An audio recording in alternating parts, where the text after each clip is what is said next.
Shalom. So, I've been having fun the last few days, and my subscriptions have jumped. I would like to thank Lying with a hard G, not Lying Zion Lex.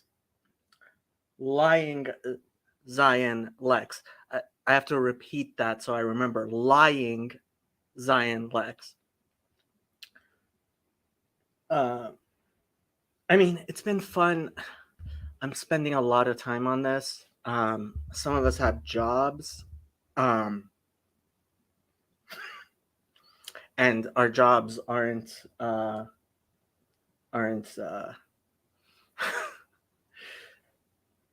professional clown or thief or anything like that.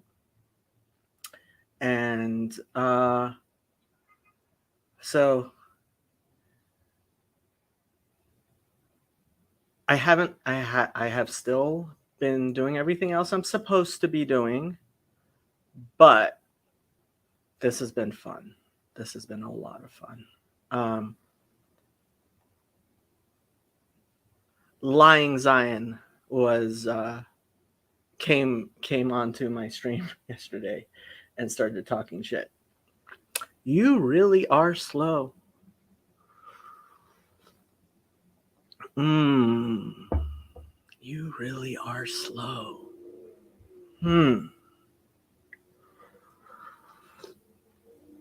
Yeah, somebody's slow. So let's just clear some things up.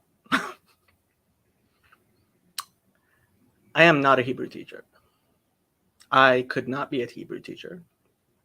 I am not qualified to teach Hebrew. If I were to charge someone to teach Hebrew, I would be a fraud. Now, what I do is teach very elementary things to people who aren't going to actually go ahead and learn Hebrew. If you want to learn biblical Hebrew, there is a very nice channel, completely free with materials and made by people who are professionals, free by professionals, called Aleph with Beth. And you can learn Hebrew. But what happens with these racist clowns that are the Hebrew Israelites is they are so used to poor education. They are so used to being surrounded by frauds that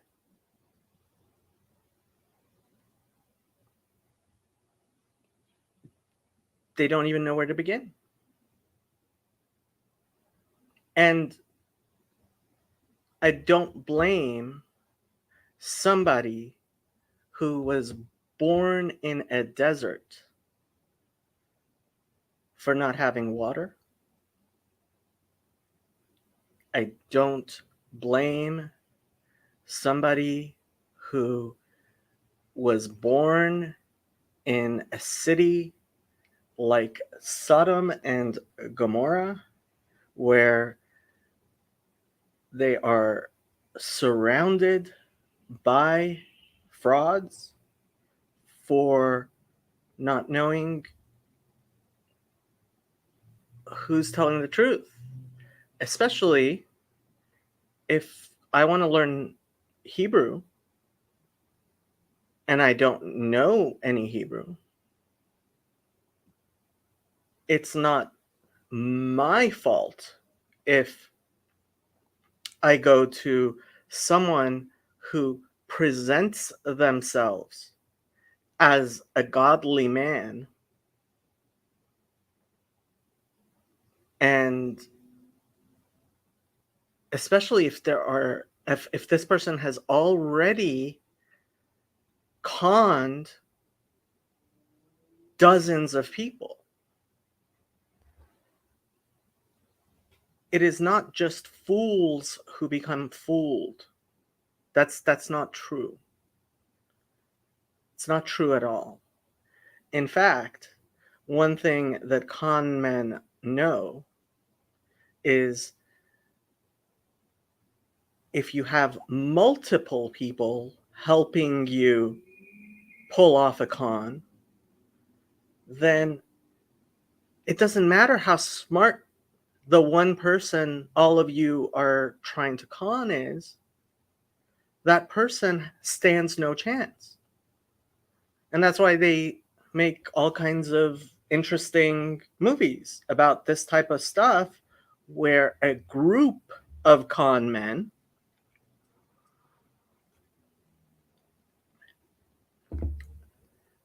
pull off these frauds on very, very smart people.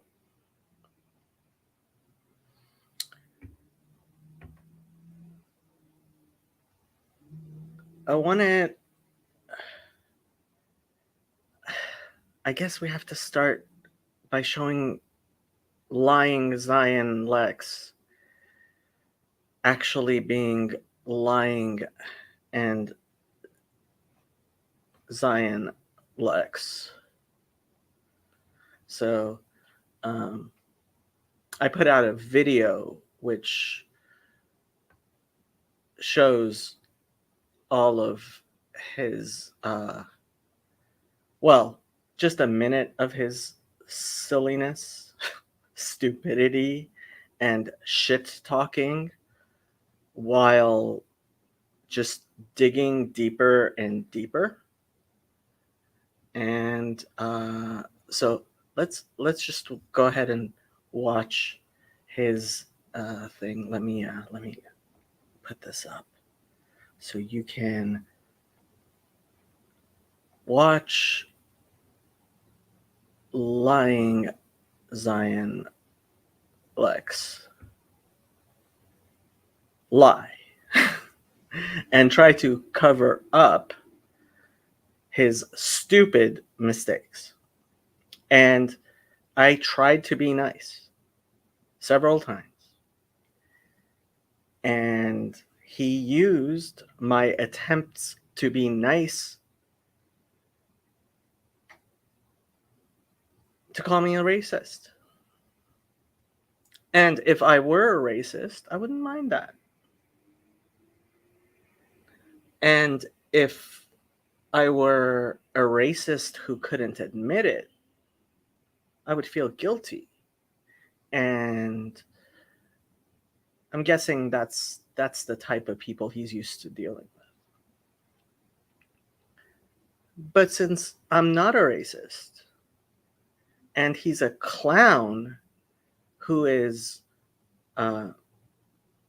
hurling stupid insults because that's the only way he knows how to defend his ignorance,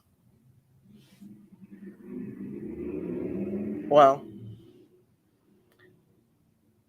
I'm going to laugh at him, and I'm going to laugh at him, and I'm going to laugh at him some more.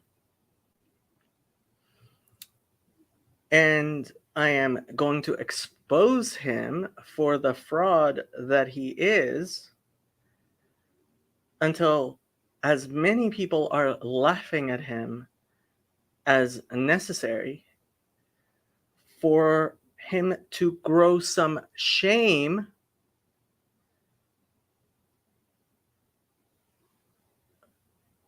refund the money of the people he has conned and stolen that money from,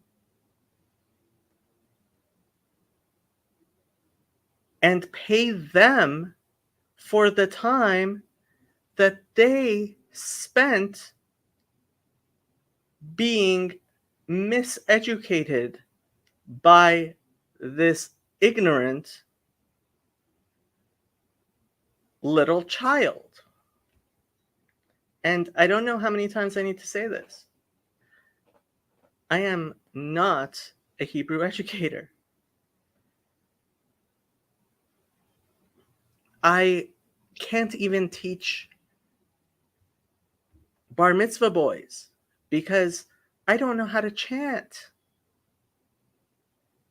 I never learned how to chant. I don't know the cantillations. And frankly, I don't know how to write Hebrew. I don't speak modern Hebrew very well, just a few words. I can read biblical Hebrew, and I can, without the cantillations. And I mean, he was showing his HBS, Hebrew Bibliotheca Stuttgartensia, something like that. And he had a parsing dictionary too, biblical parsing dictionary. It's like, well, I could buy those books too. I have seen books that contain similar content, but it takes time to learn what is inside the books.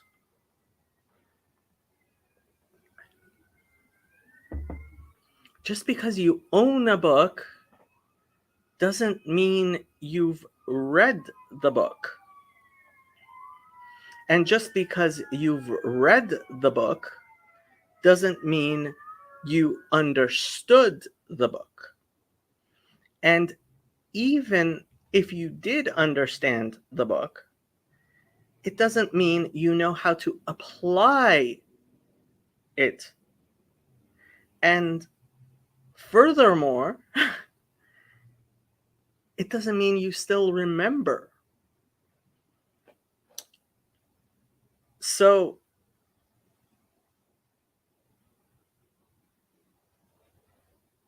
I assumed, because I was taken in as well, that in fact, Lyin Zion Lexx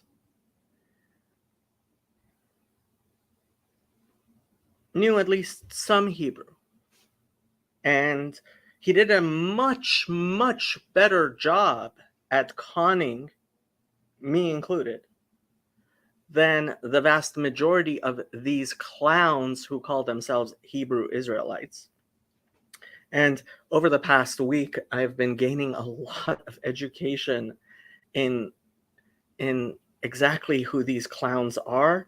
You know, first time you see a clown, you don't know this clown from that clown, but eventually you go to the circus over and over again, you become a clown connoisseur, and you can start differentiating between this type of clown and that type of clown, and you know, and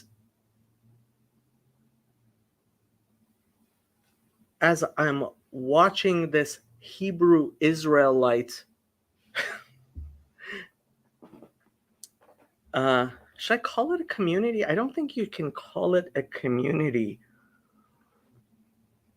when a large portion of the people who are in it are mentally ill,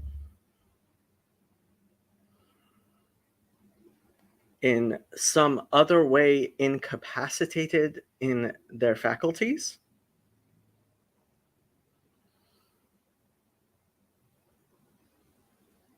con men,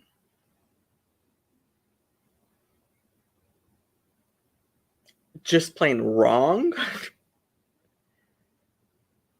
and people who have yet to discern exactly how ridiculous all of this is. Because I don't blame somebody who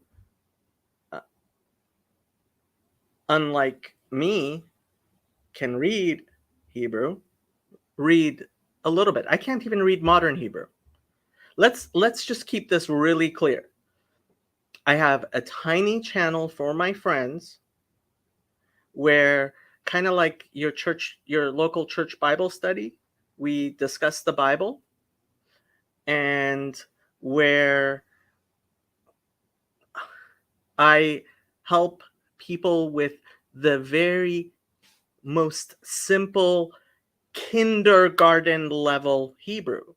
So I don't know, I'm not what's called a Baal Koreh, right? Somebody who can read and chant. So when I go to synagogue, I can't chant the Torah myself because I don't know how. I am the tail of the lion. And Mr. Lyin Zion Lexx wants Dr. Michael Heiser, professor of Hebrew, to come and teach him kindergarten. And he doesn't seem to understand that he can insult me.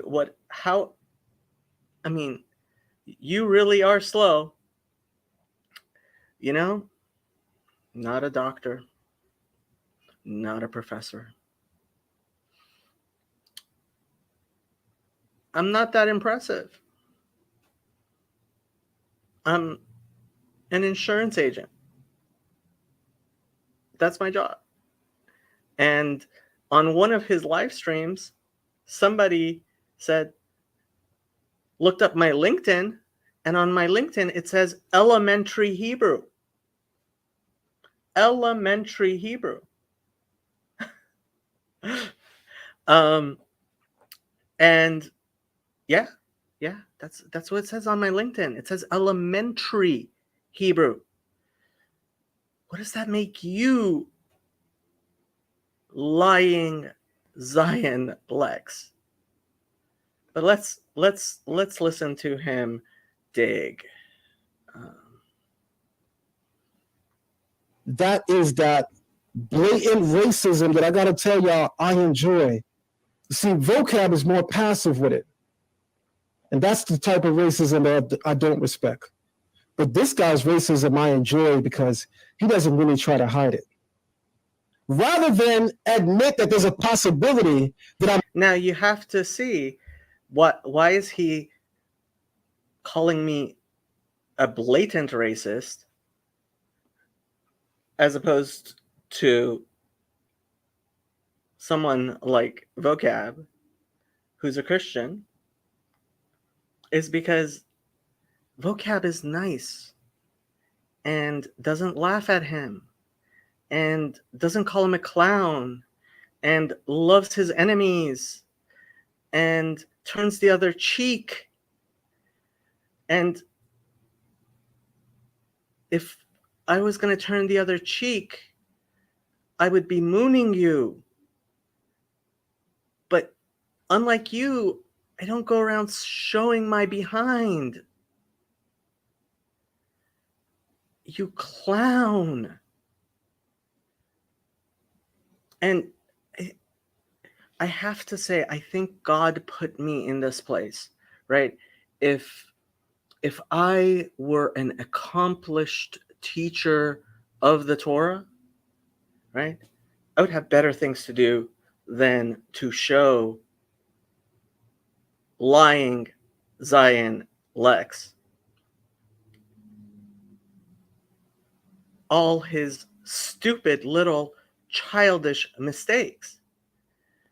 But that's not who I am.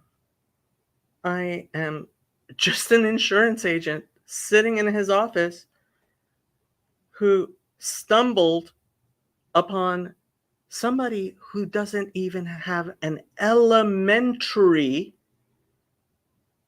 education in Hebrew, pretending to be some sort of Hebrew teacher. And he said dozens of people are paying this man to teach them Hebrew. And I have to say, I think God put me in this place as someone who only knows just the least tiny bit of Hebrew. Least tiny bit of Hebrew. In order to humiliate you. Mashpil geim adei aretz.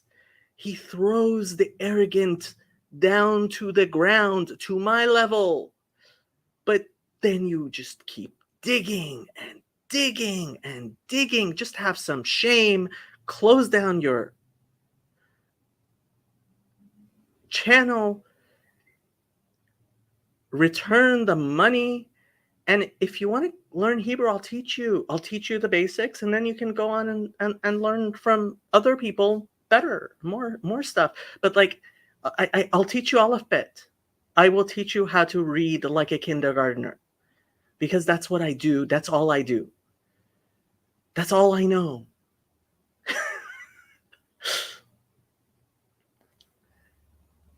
When my nephews were studying for their bar mitzvahs, guess who didn't teach them? Me. Guess why I didn't teach them? Because I don't know enough to teach a child. I'm not saying that like I'm proud of it. I'm not. I'm not very musical. I was never able to learn to chant correctly. And Hebrew, I learned Hebrew later in life. I learned just a little bit to read, like just as a child, the type of stuff you don't know how to do, the things that we teach children, traditionally starting at the age of 3. You don't know.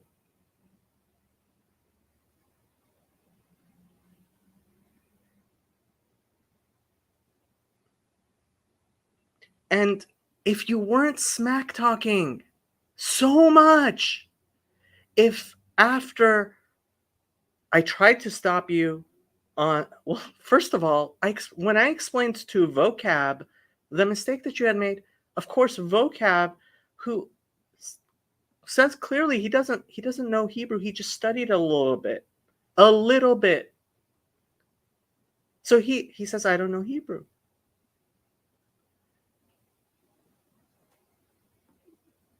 He understood when I explained your childish little mistake. But then you make this rant where you use your atomic weapon, racist. And I'm still here.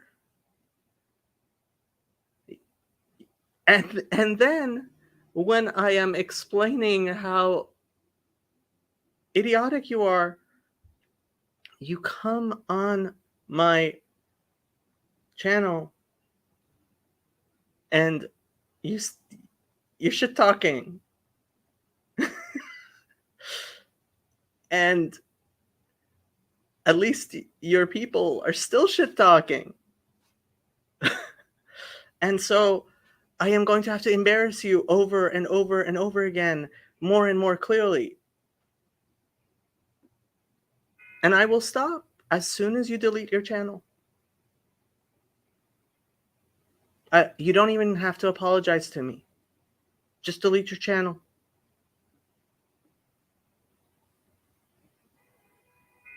That's what an honorable man would do. Okay.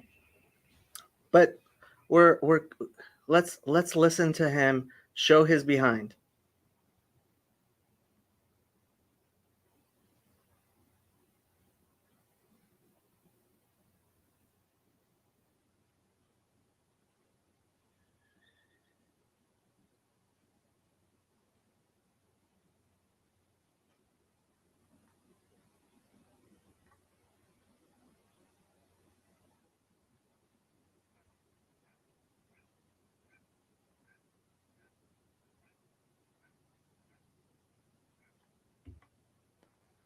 I'm not sure if I'm doing this.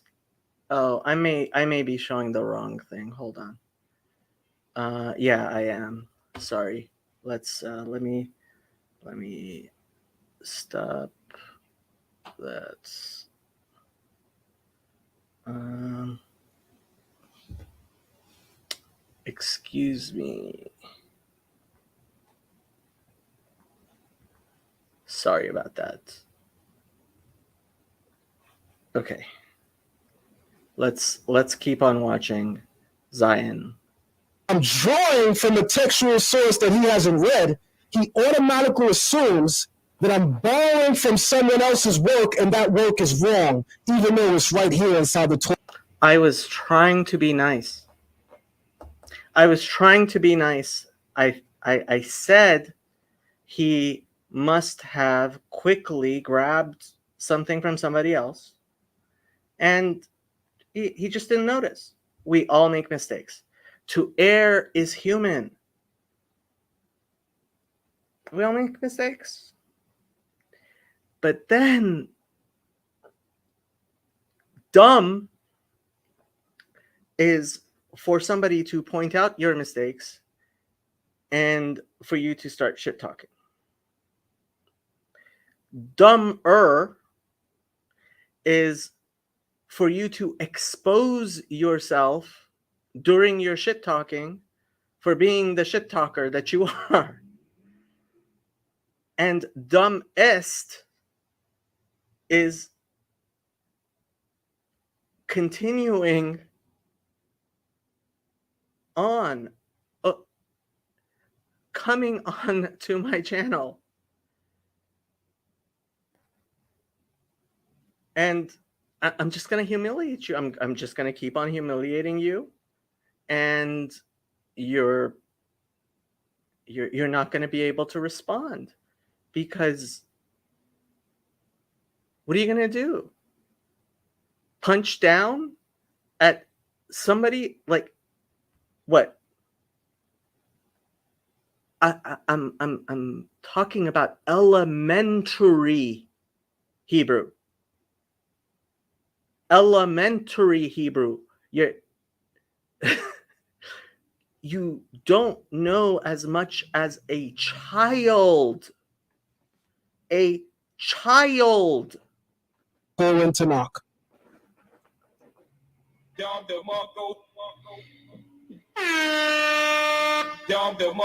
And this is what I mean by people are silly and stupid. And sometimes it's just I love it. People are silly and stupid. no nice way to say things. Sometimes there's just no nice way to say things. So you have to tell people. So you have to tell people who they are. Who they are, you clown.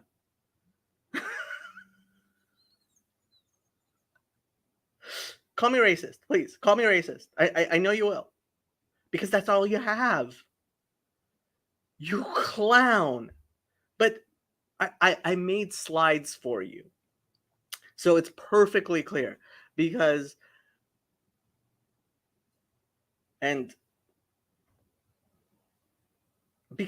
there you are. I'm kind of proud of this meme. Torah needs you to find the difference between this picture and this picture. They're the same picture.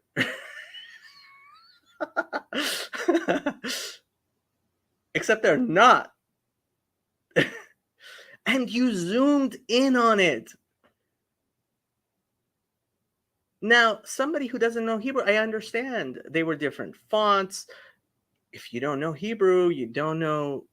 But I am going to make it perfectly crystal clear for you in the exact same font.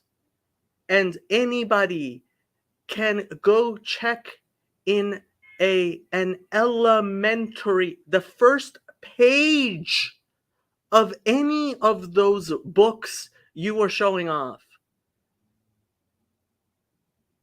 Just because you own a book doesn't mean you know how to read it. And the evidence is you were staring at the answer and you're zooming in. You're zooming in.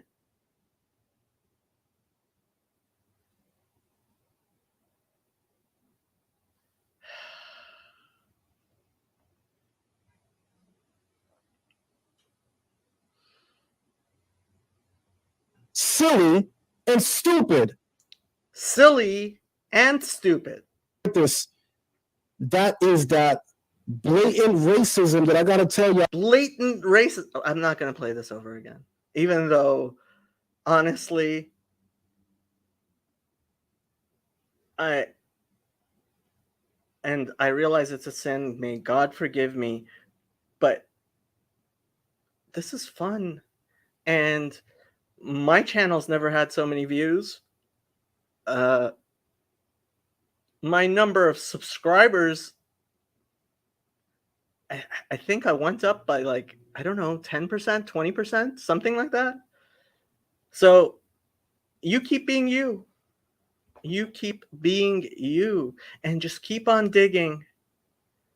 Just keep on digging. Just keep on digging. You're doing a good job.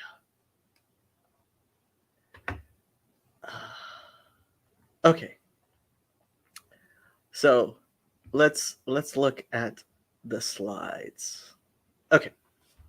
Now, if I were making slides and I was dumb enough to call myself a Hebrew Israelite, it doesn't make sense. And you will not find it anywhere.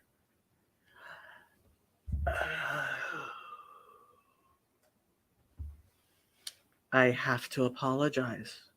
No, but that's not right. Ben, if I wanted to say Evarim, I've been trying to figure this out. Why somebody would put the two yuds there, right? Instead of doing Ivrim like everybody else does. And maybe they were trying, but that's with an aleph. I keep on trying to find, I mean, it's really hard to believe people are this stupid. It really is. I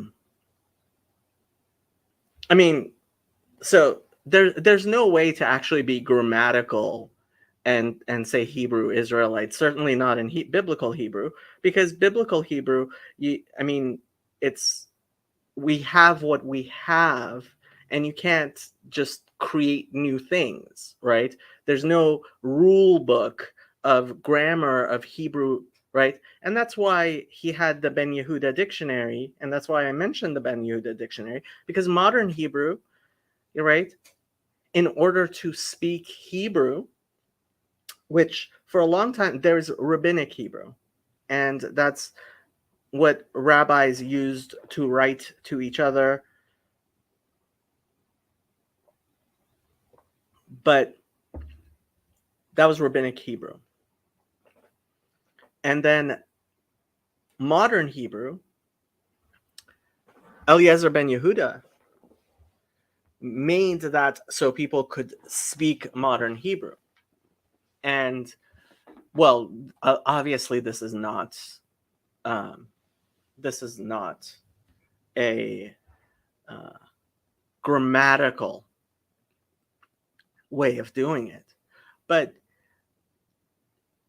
if I was so inclined and I knew how to read and write Hebrew, then I would just write Ivrim Israelim like that without the nekudot, right? Without the vocalizations. Because original Hebrew only had the consonants, right? So the vocalizations came later. And I don't know all the rules of the vocalizations. I don't, right? I just know the simple stuff, right? So when I see this, I would say, oh, Ivrim Israelim. And in order to get the vocalizations correct, you actually have to know Hebrew much better than I do. I don't know Hebrew that well. So if I were writing, what I would do is write Ivrim Israelim like that. Now, let's suppose that Mr. Lyin Zion Lexx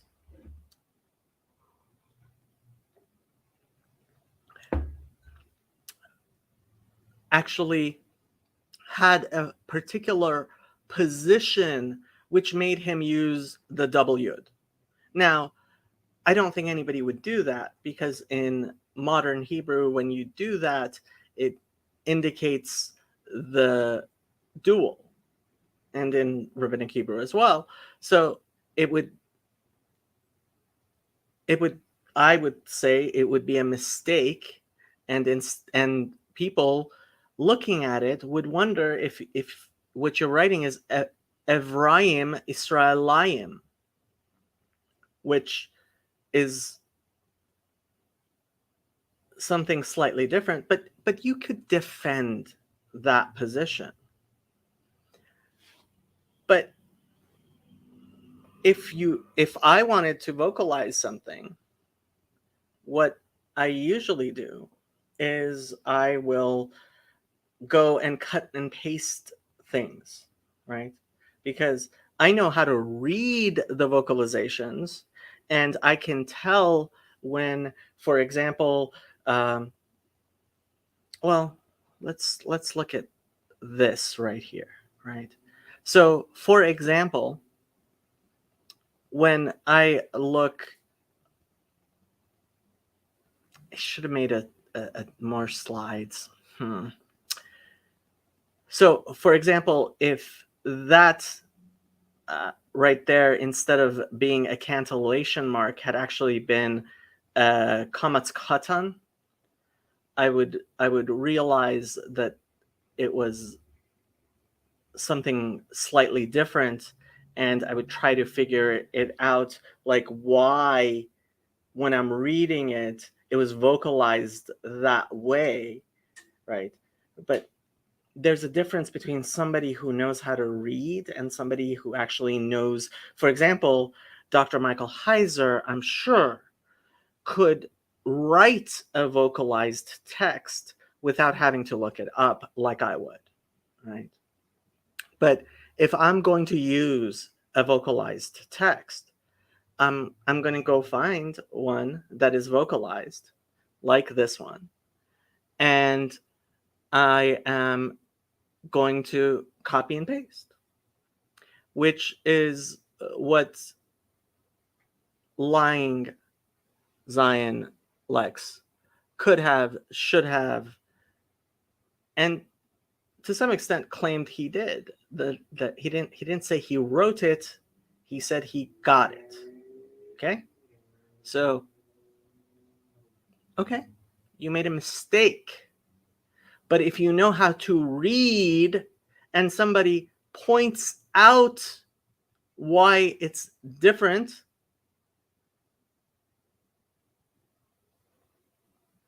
Ben, there are things you know much better than I do. Yeah, but like, if that's modern Hebrew, but yeah. So let me explain to you. So the normal letters in black here are the consonants, and the vocalizations, the nekudot, the dots, are the vocalizations, the green here, and the cantillation marks, which tell you how to chant, how to sing the Torah, I put in yellow. Okay? So we have consonants in black, vowels in green, notes in yellow. Okay? Consonantal text, vocalizations, cantillations. Now, I don't know the cantillations. I don't know how to sing it. Again, I just know elementary Hebrew. But I know enough to recognize that a cantillation mark is different from a vocalization mark. And anybody who knows how to read knows the difference between a cantillation mark and a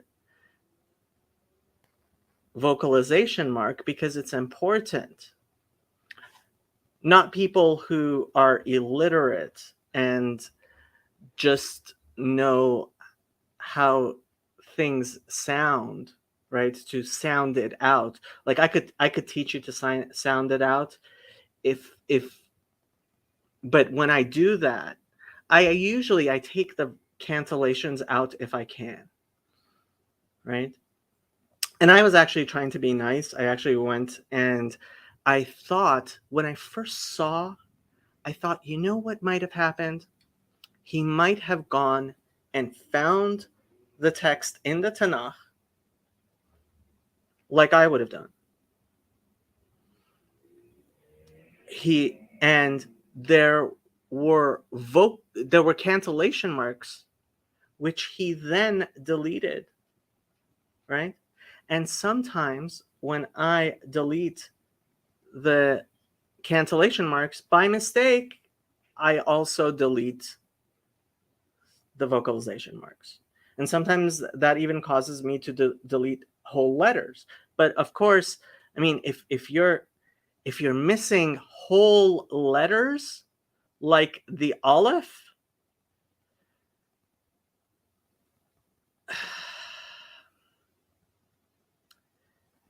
I mean, come on.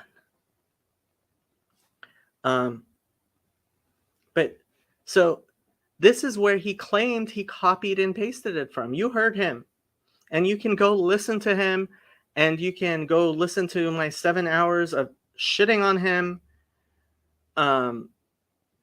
And we're gonna do this as long as necessary. He has gained a loyal follower of his channel, and I suggest he be very careful every time he tries using Hebrew from now on, because somebody's watching. Even though I really have to skip all the bumper, like how do you listen to the sound, like constant bump, like soundboard? Oh God, clown. And maybe people don't listen to him. Like maybe he does it so they turn it down, so that sometimes so he can mumble, and I don't know why he does this. Why would you do something like that? I have to wonder. A Hebrew Israelite who can't spell Israel without the nekudot, right? Without the nekudot. So even when we're looking at just, so I mean, you could have left out the nekudot. You could have just written the consonantal text. That's what I would have done. But you know, it reminds me of that image of Jesus that I like to use on my thumbnails, where the sign over Jesus is menukad, and it starts in Hebrew, and towards the end, obviously, whoever it was got tired, and so it stops even being Hebrew, but it's a menukad pseudo Hebrew, supposedly over Jesus's head.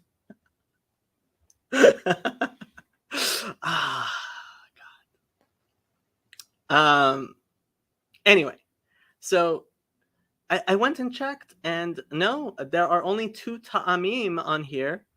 One after the mem sofit, and one with the hey, which, I mean, I assumed if he did cut and paste that he wouldn't cut and paste the hey.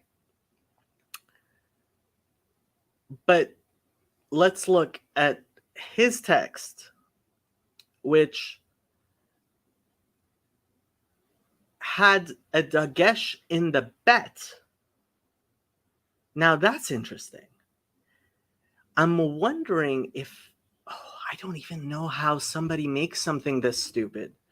But the thing is, so there's no, so Israeli as the gentilic is only used 3 times in the Bible, and none of them is Israelim. I went and checked.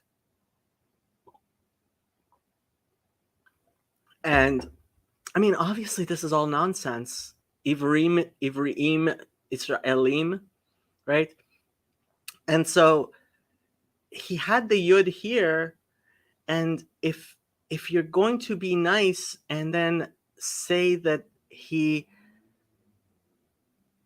should have had the yud there, then he should have had 2 yuds with this Israelim.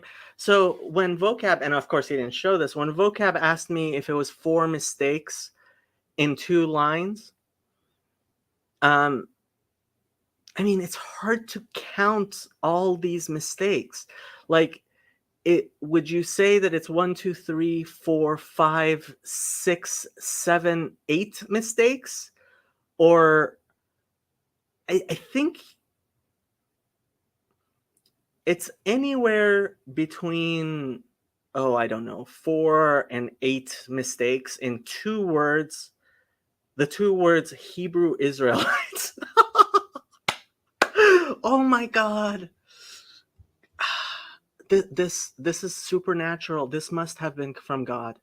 This mistake of yours is just so perfect. I cannot imagine it was anything but God coming to the prayers of the good people who are being fooled by this man. And our Father cares about us. Our Father loves us. And that's why he's doing this to you. How much more perfect can you get than for the 2 words that you make 8 mistakes in? 8 mistakes, 2 words. 8 mistakes, 2 words. I'll be nice. I'll say 4 mistakes in 2 words. We can split the difference. 6 mistakes in 2 words. And the 2 words are Hebrew Israelite. Oh, this is just so perfect. Baruch Hatov v'Hametiv. Our God really works.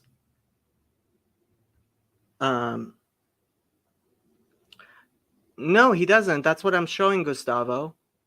That's exactly what I'm showing here. He doesn't. That's precisely what I'm showing here. This is in fact from Exodus 3:18. It's the exact same thing that you copied and pasted. That is exactly what I put here. That's what I'm explaining to you. Right? So if you listen to the original, when I pointed out the obvious mistake, what I said was that when you write without vowels, you can spell things differently than when you write with vowels. Okay? So you could have written Ivrim Israelim. That's how you would if you knew Hebrew but not enough not to say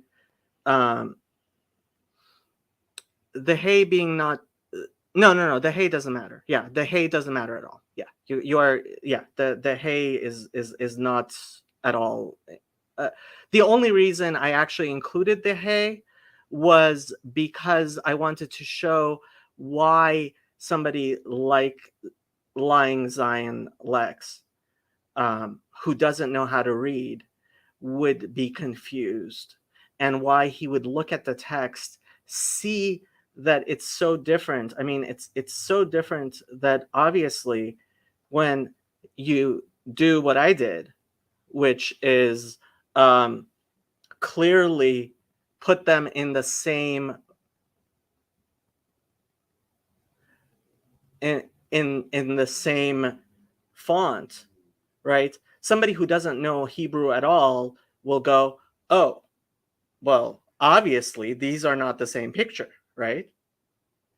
But if you know just a tiny bit of Hebrew, right, which is you can almost read, right? If you're an elementary school teacher, kid, right, the type of people I teach, right, then what happens, unfortunately, is that no, the double yod, he's definitely wrong. Oh, no. He not only is he wrong, he in fact made it so much worse with his explanation, because his explanation is what showed me, right, when I first saw it, I just thought he made a mistake. I didn't realize he was illiterate, right? But it was when he went into it and pulled up the other text, and he couldn't tell the difference. And the reason why is because somebody who is just learning, right? So I've said this many times already. When you're teaching a little kid, right, you're not going to write it the way it's written in a Tanakh. The Tanakh comes with the cantillation marks, right, and that's going to confuse a child.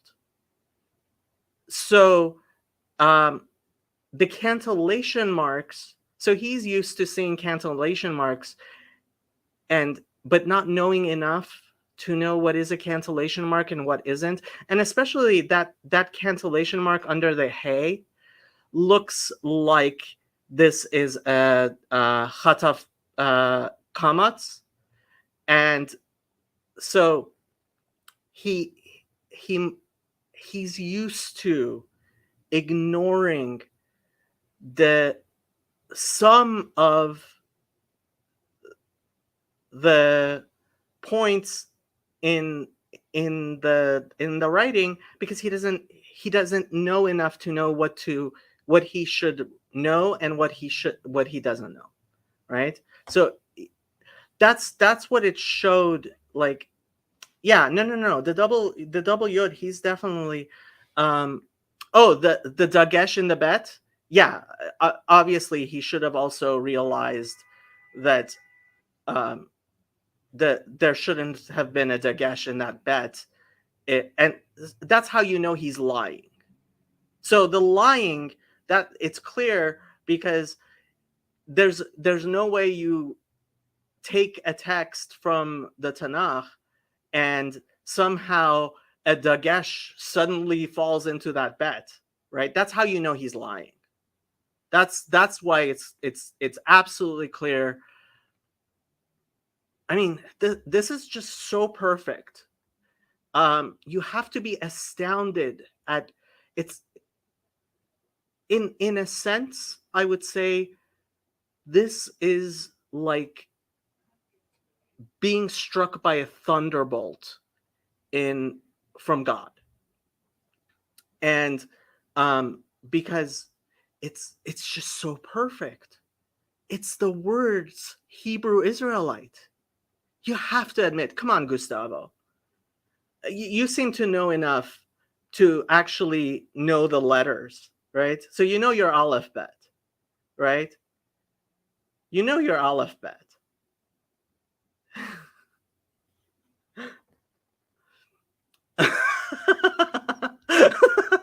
Hebrew grammar has no rules. Well, that's why you can't speak Lyin Lexx's Hebrew, because you can't speak it, of course. Yes, what? So you see what I'm saying, Gustavo? Okay. So, I mean, I tried to be nice. He's doing this to himself. Honestly, I mean, it's almost Shabbat. I should go and do other things, and it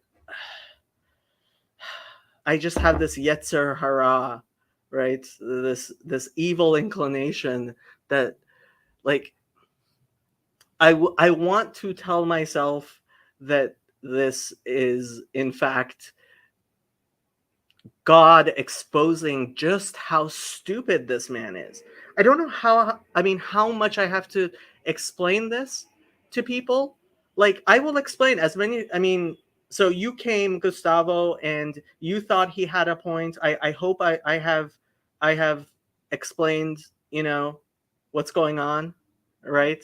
To your satisfaction. He doesn't even have a child's understanding of the Hebrew language. That's the only way that he could look and say they're the same picture. That's the only way.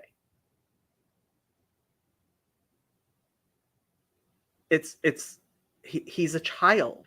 He doesn't know as much as a child. Excess without the hey can be used. Can the word be used? Yeah. If you cut and pasted that, I wouldn't. But if you cut and pasted that, yeah, that would be fine, right? Um, okay. I'm just, and I want to be fair to him as much as, Well, how fair has he been with me? Okay, how fair has he been with me? Have you heard all of his shit talking? So, um, so if he had actually cut and paste that, yes, but it was clear that that's not what he did, and that's what I was uh, saying about the so the what he had on screen did not have the dagesh in the yod and the chirik under the yod, right? So if it was going to be medugash, right? If you were menukad, right? If you were going to include the nekudot, what you can't do is write it without at least the chirik in under the yod. You can be forgiven maybe the although it would be incorrect, you could be forgiven the yud, the dagesh in the yud. What I pointed out to vocab in the very beginning was that there was no chirik under the first yud, right? So this couldn't be a chirik male. That's why it has to be what's called I think mater lecciones, right? No, he's not right about the Hebrew at all. He's not. No. I'm sorry. No, I want to be perfectly clear. So what I mean, we can go back to my original thing. No. The dot under the yud, right? The dot in the yud. So yes, the dagesh in the yud, the dot in the yud, it is correct, right? But what I noticed, and what anybody should notice, right? When you're looking at a text that has the nekudot, right? You would notice if that yod did not have anything. I mean, go look at well, I have it here. Hold on. Let me so this is the top is what he had up. Okay, the top is what he had up, right? And there's no chirik under the first yud, so the second yud there, right? It's it makes no sense, right? The first three letters are menukad, and the three letters that are not. So you see here the second yod, which is part of the chirik male, and that's why you have the dagesh in the first yod. The reason you have the dagesh in the first yod is because they're both chirik males, right? So under the resh, there's a chirik male, there's a dot under the resh and a yod after it, and then so there's a dagesh there because it's doubled, because there's two, and this is the parsing. So he has this parsing dictionary, which I never bought because I mean, making the nekudot is beyond me. I can just read it, right? Again, I'm an insurance broker. Like, this isn't what I do. I just know how to read, right? And very elementary. Like, the person from his thing who said, that I know elementary Hebrew is absolutely correct. I only know how elementary Hebrew, and this is a child's amount of knowledge of Hebrew. Like, this is what I could teach you that you shouldn't do. So if a text doesn't have nekudot, right? So let's go back to here, right? Either a text doesn't have nekudot, or it is menukad and it has nekudot on at least one for every vowel. I mean, every consonant should have at least one nekuda, right? Sometimes some of them don't. For example, here, because it is a chirik, the second yod is a chirik male, right? So that's why it's part of the previous one. That's why that's what's called a mater lecciones, I guess the word is. I keep on forgetting the correct word. And vocab similarly. So this is why vocab says I don't know Hebrew, right? Because he knows enough. He knew enough to understand what I was saying. Okay. The problem is when I pointed it out, Lyin Zion Lexx decided to lie, to cover up like a little child, and he ended up showing his behind. That's the thing. And if anybody wants, I can explain. I'm saying the second yod is definitely, yeah, it's not a consonant. It would not be considered a shoresh in the word. Yes. So if you were trying to find the shorashim, this would be what's called a chirik male, right? So if you look at your list of vowels, you will see there is a chirik chaser, right? A chirik that's missing or lacking the yod, and a chirik male, which is the yod with the chirik, right? So you can have a chirik without. So underneath the ayin, there is a chirik chaser. There's no yod next to it. The resh has a chirik male because the yud is actually a consonant there, and that's why when you're writing it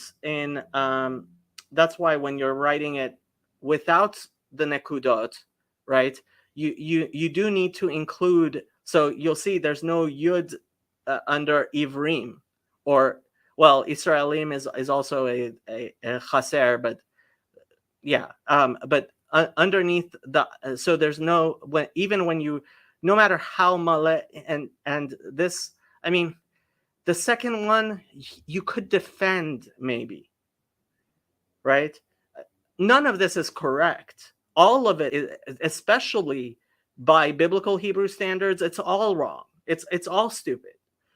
And by modern Hebrew standards, it's all wrong. And that's why the African Hebrew Israelites in Dimona, most of them are like, now that they speak Hebrew, they realize, that's why they're growing up, right?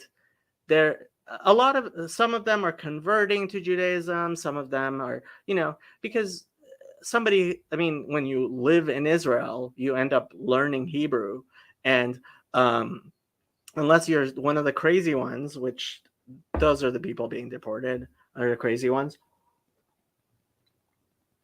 you realize that your Lashawan Kadash is less comprehensible than Pig Latin, and you realize you've been conned. Yeah. Where were we? I get you. Are you saying? But would the yud still be a consonant?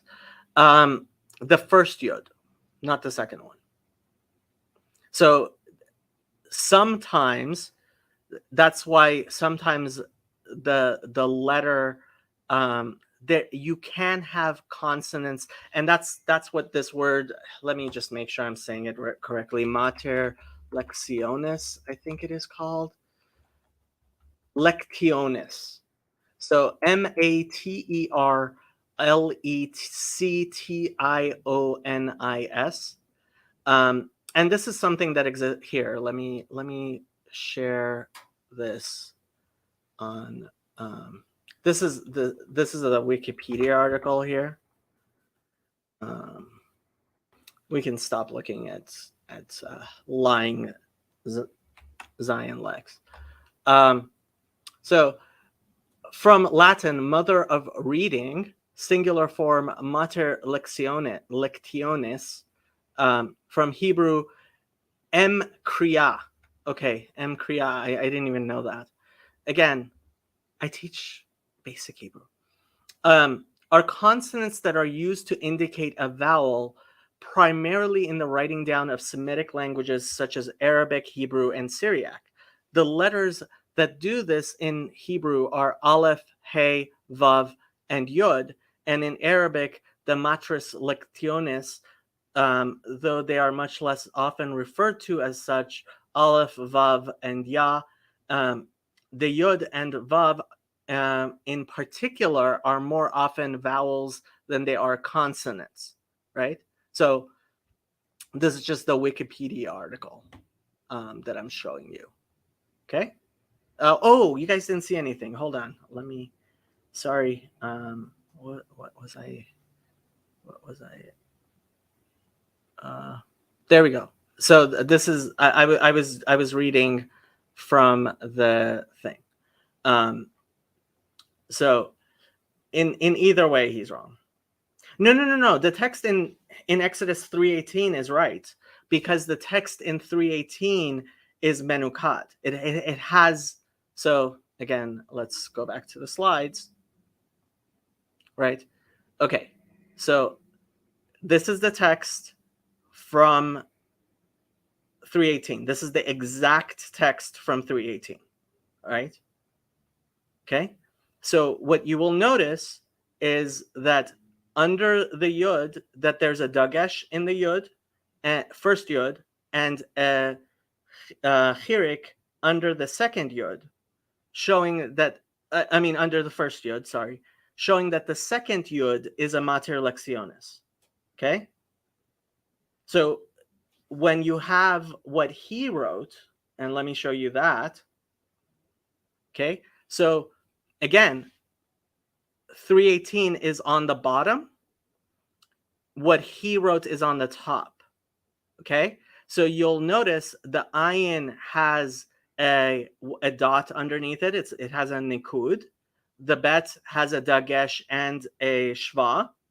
The resh has a chirik. And then there are two yuds. There's no vocalization underneath either one, right? And you will never have a,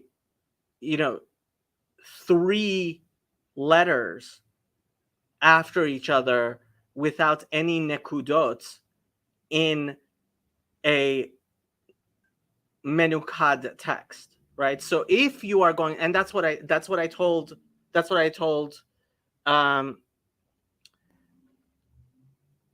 what's his name? That vocab, right? So you write Hebrew differently if you're writing with or without nekudot, right? So the first three are with nekudot, and the last three don't have nekudot, right? And just, I mean, whoever made that mistake because they, I mean, any number of reasons they could have made this mistake, but in any case, it's just obviously wrong, because either it's a menukad text and there should be nekudot, right, in each, under almost every single consonant should have one, and that's what happens. So the text from 318 is what I have on the bottom here, right? That is what's from the bottom. And you'll see there's a nekuda underneath the second yud. So it's not what he was saying, but he doesn't know that, right? So when you first learn how to read, they tell you each consonant needs a vowel, unless it's the end of a thing, because then it can just be at the end. So ayin with a chirik, e, bet with a shva, and the reason the shva exists is just to tell you that there's no nekuda there, that it's just ivrim, and that's why it can't take a dagesh, which it had, which, okay, he didn't know that. I mean, there's a level which is obvious to a child, and there are things that are, and look, when you start, a little bit, but like what he had is just so bad in so many ways. Are you saying he made a mistake because the first has no nikud? Yeah, the first yud has no nikud, right? So it's not the same as 318. Not only did he lie that that's where he got it, but that's actually what I explained, that vocab understood immediately, because he's taken a Hebrew course. I hope that's clear. Put nikuds to side for a quick second. So is 318 wrong to having two yuds? Wrong? I mean, the Bible is the Bible. Are there things that would be considered spelling mistakes in the Bible? Many, lots. And we don't consider them spelling mistakes, obviously, right? We consider them to be part of the Bible, but there, if you were to just take the Bible as it looks and like try to use it, like nobody would understand what you would never do that. If you actually understand the words, you would never just take random words out of the Bible, because there's lots of words in the Bible. Like some of them, if you look at a Hebrew text, you'll notice almost on every page there's a kativ and a kri, right? And we go over this, but there's a kativ and a kri, but some of them it's not really bad enough for it to be a kativ and a kri, and we just do the nekudot, or it's just, so you would never use, just like, you would never take this is obviously the only place in the Torah where ivrim, right? Ivrim, like, so here, let's pull up 318. So let me go to I do have it up. Do I don't. Where was it? So Exodus 3:18.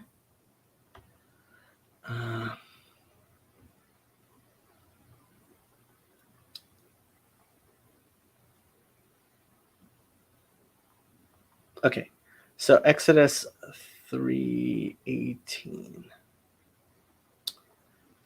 So this is actually, I mean, it's a good practical thing. Okay, so this is the Blue Letter Bible, and it's Exodus 3:18. You hit Hebrew, and this will what you will get, right? And we're looking at Ha'ivrim right here, and on all the way on the right, it gives you the morphology, and here it gives you the Strong's Concordance and the concordance notes, right? And what you will notice, right, it says Ivri, and so I looked this stuff up. They actually made a note. Where was it when I looked it up? See, they actually made a note that in Exodus 3:18 it has two yuds, right? Because it's actually something a little bit strange. So he did go find it. Oh, sorry. Well, oh, sorry. Let me make sure. Okay, there. Okay, so let me go back. So if you go to Bible Hub, okay, um, uh, sorry, in the San Fernando Valley, in English translation of the Torah, I would go to House of David in North Hollywood. Get a stone Tanakh. That's what I would do.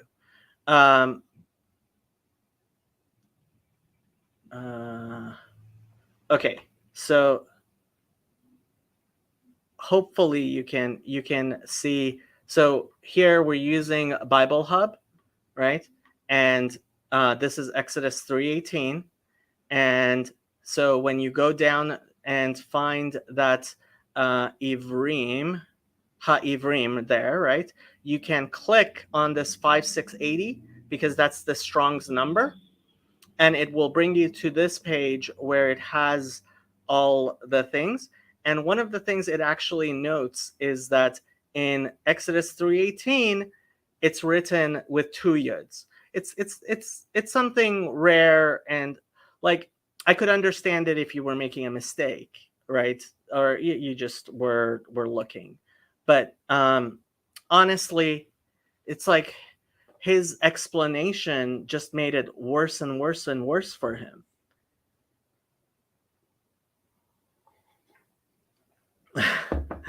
Thank you very much, Karen's old man. Yes, people hit like and subscribe. I'm getting a lot of hate watches, but if some, I mean, I will explain as much as anybody needs. This is, I mean, this is elementary Hebrew, right? So if you expect Dr. Michael Heiser to come and school somebody illiterate, that's not going to happen. Thank you, Gustavo. So if anybody else has questions, if it's not clear to anyone, I mean, I can embarrass. I will gladly embarrass these Hebrew Israelites who can't even write Hebrew Israelite. Like, forget not even being able to write it. They can't even read it. They can't even find an something that looks like it. Like, they can't even cut and paste. I am Jewish, I hope, and define Christian.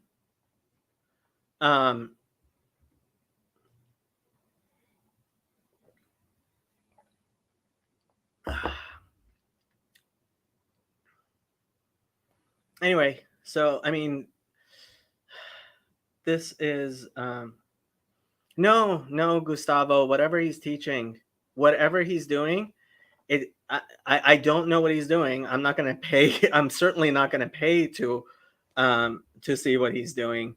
But whatever he's doing, I mean, he doesn't know enough. I guess he may have. I mean, I guess he may have memorized enough. But like, why would you pay him to teach you some of the things he knows? I mean, he knows enough to kind of, you know, pretend, right? He knows enough to pretend. But why would you listen to I am not Presbyterian, I am not Armenian Church, I am not Baptist, I am not Methodist. And he plagiarized real lessons. I'm wondering. I think that's probably what's going on. That's probably what's going on. He reads from Talmud books pure in Hebrew. I don't know about that. I've watched him for a while. I recently have been put on to you. I mean, I am due to see your works. I mean, I have my whole channel there. You're welcome to use it. But he reads from Hebrew books, no translation. I have to wonder if he's reading or he's pretending to be reading. He might just, and honestly, it's like how many of the people who are listening to him, I personally believe that the Roman is a cult. I am Seventh-day Adventist. I have had Roman Catholic priests on my channel 3 times now, and I am going to probably have more. I certainly have my disagreements with Roman Catholicism, but I would not call it a cult. There are people who call Seventh-day Adventists a cult. I think that is a mistake. I don't think most Seventh-day Adventists are a cult, but I think it is also a mistake for somebody who is not Jewish to keep the Sabbath like Jews do on the 7th. Glad to have a new subscriber. I mean, Zion has definitely done me that favor of, in fact, vastly making my subscriber base Hebrew better. I am not a biased guy. I'm glad to hear it. I am not a soldier either. Yes, RCC is a cult. I will have to agree with you. But he can read Hebrew. No. I mean, again, why did he not, like, why did he not notice the difference? He does not know the difference between ta'amim. The only thing that explains it to me is that he does not know the difference between ta'amim and nekudot, right?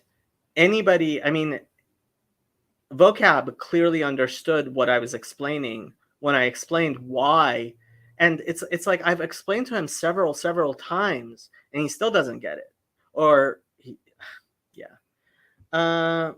Hey Lou, he wants people to learn Lyin Lexx Hebrew, not the original Hebrew. I'm not sure about those Mormons. You know, Mormon, like, I know a lot of very, very nice Mormons, and I do believe that by their fruits you can know them. That people who are generally good people, who do good things and spend their lives being good people, are good people. And that's yeah. But yeah, I mean, Gustavo, I would actually be interested to see to see what makes you think that he knows how to read Hebrew, because I think he's just a really good con man. And again, there's a reason why he lied about where he got it. He could have just said, you know what, my mistake, and moved on. But then he calls me a racist, and yeah. The Mormons added their own book to their Bibles and pretend it is inspired. You know how I feel about that, Ben. I often tell the joke, God invented Mormons, so Christians know how Jews feel. Will I debate him? Now I will. The only reason I didn't do it last night was because I thought that he, well, debate him. Like, what do you mean by debate? Why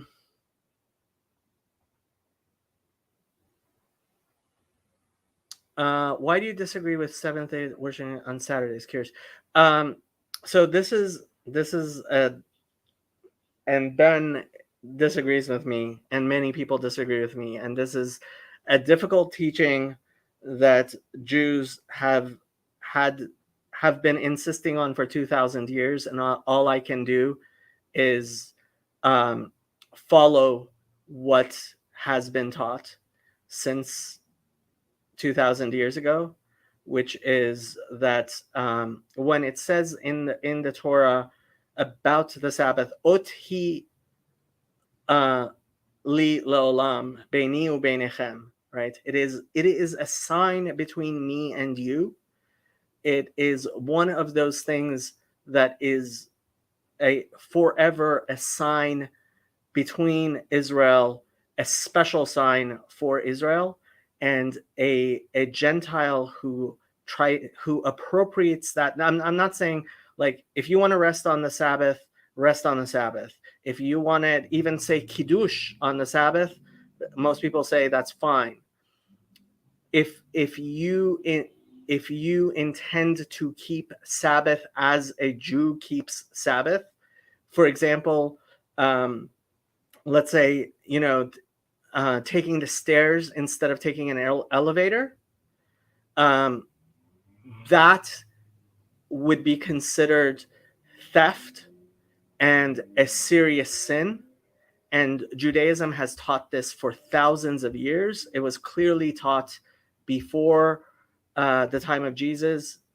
I think that is the reason why the early Christians started worshiping on Sundays. This is something Judaism has been quite clear about, and all I can say is, from everything I know, you would do yourself great spiritual harm as a Gentile to do something like that. Do not try to appropriate the signs of those things that the Bible itself says is a sign of being an Israelite, being a Hebrew, being a Jew. It is a spiritually damaging thing to do, which, I mean, we get back to these Hebrew Israelites. It is a grave mistake. If you know you are a Gentile, if you want to become part of Israel, you have to convert. And before you convert, you are forbidden to keep the Sabbath. And this is something that Jews have taught for thousands of years, including before the time of Jesus. And Jesus did not say anything different. And the early Christians really didn't say anything different. And so I'm warning you, from everything I know, it would do you profound spiritual damage to keep the Sabbath in order to be like the Jews, like Israel. So I hope that's clear. But there was doctors on those slave ships. There were definitely leaders on those slave ships. There were definitely wise men and women on those slave ships.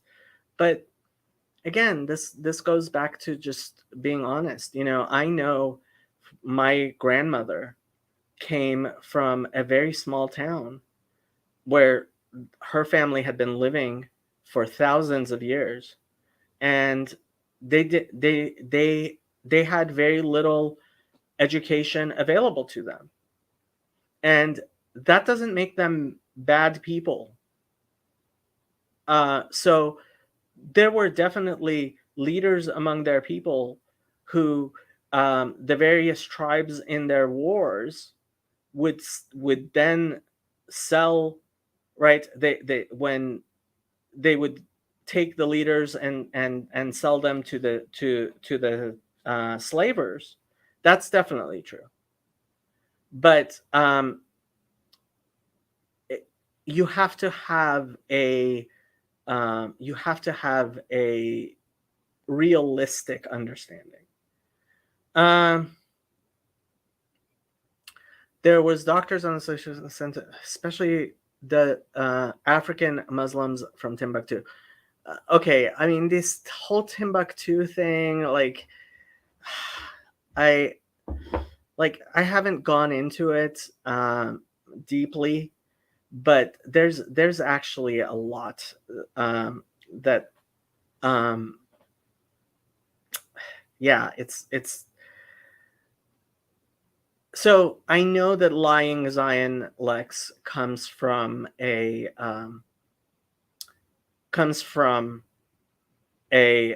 Hotep background, and he's realized how silly those things are, right? But so there has been an attempt to rewrite history in order to make uh, African Americans feel better about themselves. And this happened in the 60s and 70s, and it actually happened before that as well. And I just think that's not the way to do it. It is racist. Um, you may not be a racist, but your speech of witch doctors was of ignorance. It wasn't. I mean, I was making a joke. I wouldn't have made the joke. I mean, I'm not going to defend it. I'm not going to defend it. Like, I was just watching it for the first time, but um, yeah, this. I mean, the the perversion of history, the rewriting of history, this is destructive. It really is. And we have to stick to, it's not true that history is whatever you want it to be. And this is, again, postmodernism. So this is the type of stuff that actually my channel does go into, as opposed to like talking about secured cognition. And that's what this corner of the internet, um, you might like my podcast, Post Platonic. It's on Spotify. That's the type of stuff I actually like. That's like more advanced stuff where I talk to people who know what they're talking about. And some of my conversations on here, like, so a lot of the people who watch my stuff don't watch my Hebrew stuff. They watch my other stuff. And that's mostly about secure cognition. So you'll see on my channel, I have like conversations and stuff, and that's where I'm talking about secure cognition, and that's a whole other thing. But I think secure cognition is incredibly important, and rewriting of history is a postmodernist trick that does not work and is destructive. Okay. Do you think Zion has the audience that would care about his mistakes for the most part? Just stumbled upon all this. His mistakes, I mean, it's fine to make mistakes. Everybody makes mistakes. I make mistakes. And I'm sure most of his people realize that it would be ridiculous to criticize him for being human. Of course he's human. And I really tried not to be like, it's obvious that I mean, when you are comfortable with the language, and I was trying to be nice. That's what I said when I was trying to be nice, is he must have gotten it somewhere, not noticed, whatever. That's what I said, right? And if that's what he had said, instead of calling me a racist, right? And instead of then going in and showing that it wasn't a mistake, and smack talking. And then after I point out that his then explanation was showing his behind, coming and coming on to my stream and saying I am really slow for showing him his mistake.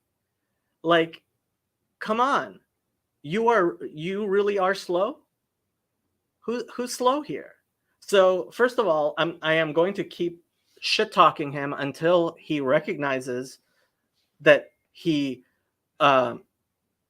lied about me, that he should in fact apologize to me, and he has shown his behind. He's shown he doesn't know how to even read Hebrew at an elementary level, so he needs to stop teaching Hebrew. I can teach all the Hebrew he teaches much better for free, but I wouldn't even do that to you. If you want to learn Hebrew, go to Aleph with Beth. They have this great website and YouTube channel and like all these resources completely free. HebrewForChristians.com, completely free. And if you need individual, like I can help you with the individual stuff. I know enough to guide you in the beginning of the individual stuff. So why do you? That's what bothers me, right? So please just stop charging people. He's defrauding people. That's not right. Do rabbis consider Jesus to be a prophet? No, that is not. No. Do some Orthodox Jews think that he may have had some level of teaching, some level of Ruach Kodesh? There are some, and I am one of them, who believes. I have a strange belief about Jesus. Most people do not. Again, you can find this stuff on my thing. There was Muslim doctors. Yes. Well, again, I mean, even back then, calling anybody a doctor, right? Like calling anybody back then a doctor, it's part of this. It's part of this culture of thinking that if you lie about stuff, then it becomes true. And there weren't Jewish doctors 400 years ago. They're like, I mean, people say Maimonides was a doctor. He was a rofeh. He was a healer. But back then, I mean, again, and what do you mean by doctor, right? So it's an anachronism, and it's based on a false belief that you get your identity by who you are descended from, which is in fact one of the things that Judaism and Christianity teach most that it's not true, right? That in fact it is incredibly important, right, that you yourself in fact be a. So there is a whole underlying philosophy which in fact is has an underlying theology that is that undergirds all this. Those who used to circumcise, first of all, even in Muslim countries, a lot of Muslims would actually come to the rabbis for a mohel when they were available, and there are still people who like, there are midwives, but you have to distinguish between a person who is a wise and strong and learned person in their society, right? And every society, of course, has wise and strong and learned people, right? Of course, every society has that. And societies which themselves have a degree of culture they have built upon and knowledge that they've built upon, this amount of knowledge in there and technology, right? I hope you will like it. John Vervaeke has a 50-hour series, 50-hour series called Awakening from the Meaning Crisis. And he basically goes through human history from beginning, and I'm not even joking, beginning to today.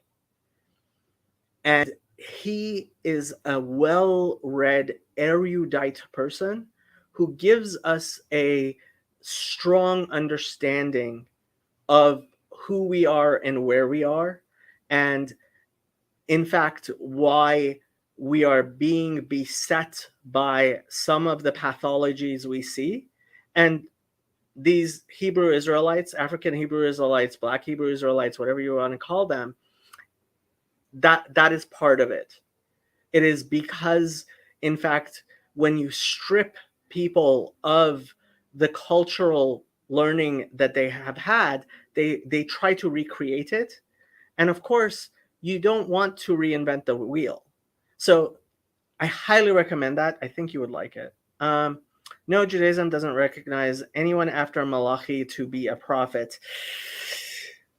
Look in the Mishnah Torah, Hilchot Yesodei Torah, and you will see it's what do you mean by prophet? We have no scriptures after that, right? So no one has written or can write scripture today, or needs to. The 24, the Tanakh has been sealed.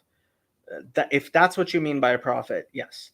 But honestly, I and many people within Chabad believe that the Rebbe was in fact a prophet, and I will gladly defend that.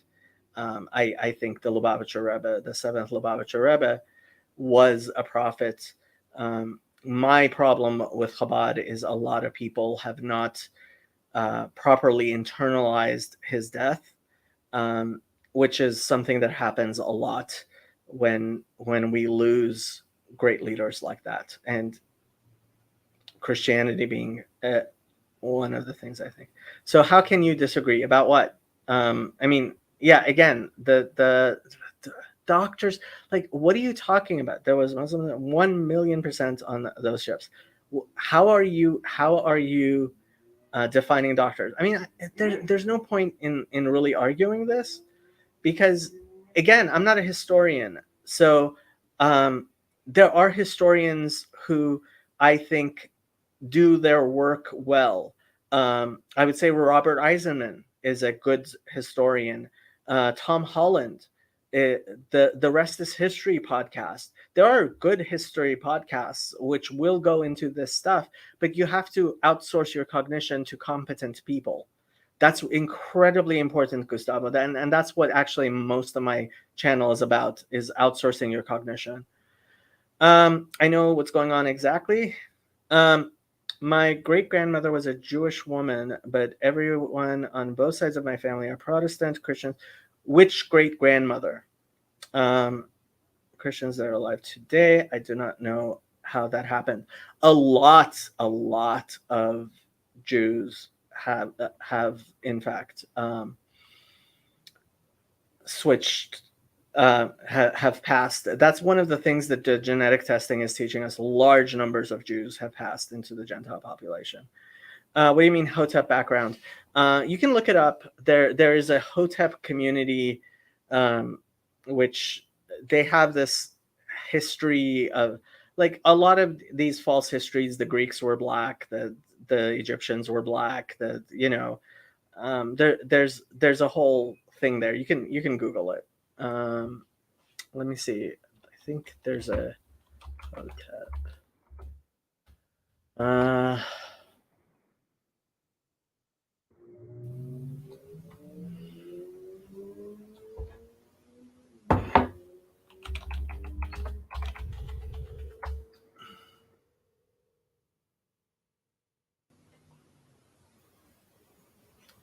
here we go. Let me put this up.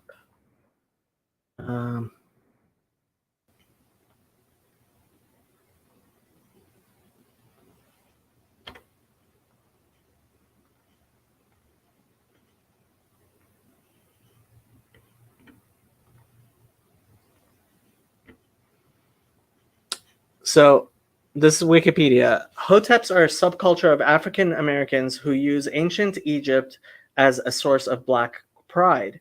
The community is Afrocentrist and has been described by experts as promoting false history. One of the group's most more recognizable beliefs is that ancient Egyptians were uniformly Black people, as opposed to the more reputable history that the ancient Egyptians were an extremely diverse society consisting of people indigenous to the Egyptian Nile Valley, ethnic groups that lived in the desert, Libyans, Sudanese, Greeks, Arabs, and others, rather than a racially homogenous civilization. And again, Hoteps have been described as promoting false histories and misinformation about Black people and Black history. It is generally seen as right-wing and socially conservative and has been likened to the alt-right by some of the critics. They are perceived as conspiratorial, Black nationalists, anti-feminist, anti-LGBT, and anti-Semitic. Some have argued Hotep beliefs are too narrow-minded, focusing only on Egypt as opposed to other aspects of African history, and Black feminists argue that that Hoteps perpetuate rape culture by policing women's sexuality and not criticizing predatory Black men. So that's what I mean by Hoteps.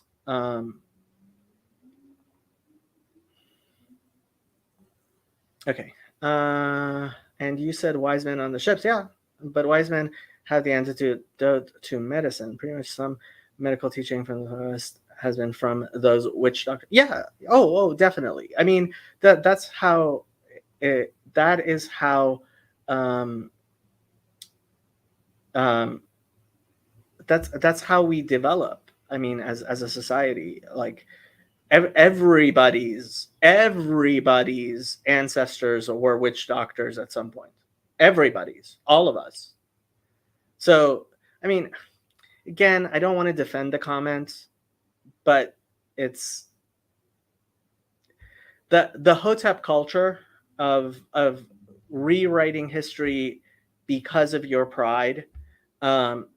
It leads to racism and a lot of bad ideology. It really does. Do you visit the Jewish synagogue in North Miami Beach, Florida? I have been in North Miami Beach once in my life, I think, and I went to a synagogue in Boca Raton there once. Zion Lexx. I think you're talking about Lyin Zion Lexx. Comes from a Black Hebrew Jewish school of thought background. He has nothing to do with Hotep. No, actually, I listened to him in a video. He said that's where I got it. He's the one who told me that he came originally from a Hotep background, and yeah, he's moved. I mean, a lot of people move to the more sane. I would say the most sane of these groups are people like Funyeh, Michelle Obama's cousin. So he's the one that comes closest to not being racist and anti-Semitic and grounded in reality, and that's why everybody goes to him, because he almost gives a sane look to the Hebrew Israelites, but that's only if you're not actually interested in capital T truth. You're just trying to be polite. Gustavo, he been mixing Kemet and Hebrew. Yeah, he said it. Do you know there's Hebrew words within the Medu Neter? I have no idea what Medu Neter is. Gustavo, he mixes languages and lifestyle of Kemet and Hebrew. I could believe it. doctors. So anyone who medicates is a doctor. If that's what you mean, then yeah. I mean, every society, like, then what are you saying? Like, why would you think? And this is another thing. Like on my stream yesterday, um, Lyin Zion Lexx, um, he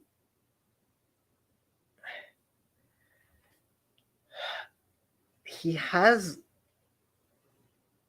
kind of this internalized anti-black bigotry in him.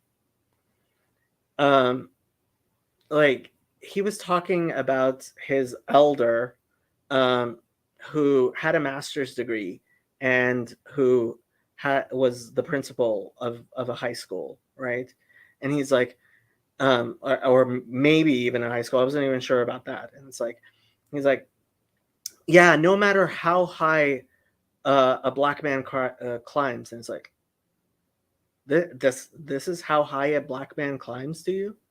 Like, you forgot about President Barack Obama and 2 Supreme Court justices and all the doctors and like people with terminal degrees, right? So a terminal degree, this is something we make a differentiation, like somebody who has gotten all the education possible, right? So at least they have a doctorate, right?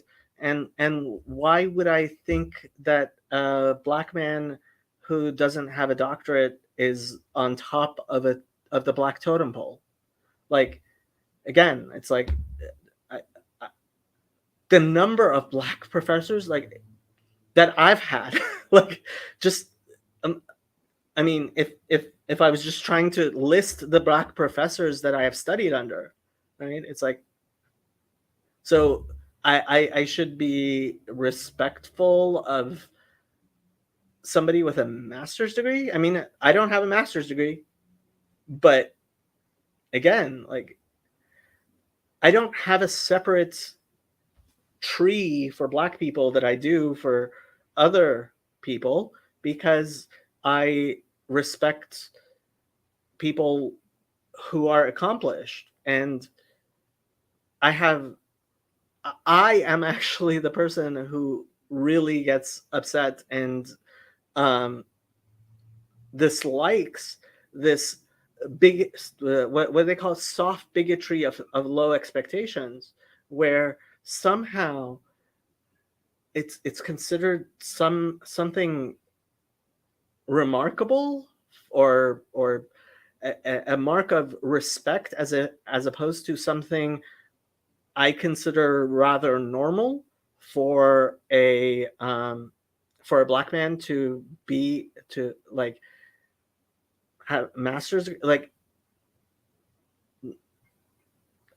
I was reading a book by Professor John McWhorter, a black man, if it matters, right?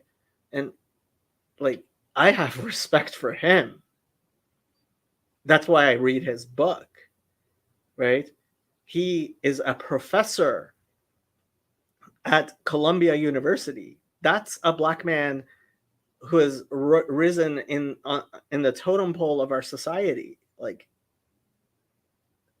how are you, like, comparing somebody with a master's degree as somehow somebody I should have some profound respect for, and that if I don't, I'm somehow being racist? I just know too many incredibly successful black people, including people who are not famous, by the way. I just don't want to dox anyone and get them, it's like, I just know so many incredibly impressive black people. And it's like, yeah, I was not impressed by his elder. And it had nothing to do with the color of his skin. It had to do with the fact he wasn't impressive. He was not impressive for a black man. As if, even if even if you are one of those racists who believes that in order that I should somehow have a different standard for Black people, which I don't need, right? Even if you're one of those racists who believes that, still I don't understand why you would think that somebody with a master's degree is an impressive Black man. That's not impressive as far as the Black people I know.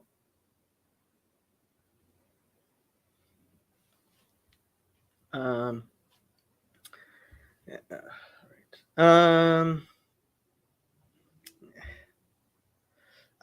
I don't even want to defend it. I mean, it's not oral tradition and proverbs. See, this is again, you're falling into this postmodernist history idea. It's a mistake. It really is.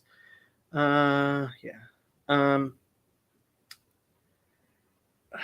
Yeah, I mean, honestly, again, this is very postmodernist racial identity, critical race theory type stuff, Gustavo, and it's not healthy. It is in fact incredibly unhealthy, and you see it. You see it exactly what's going. Okay, I mean, I don't want to defend a joke. I really don't.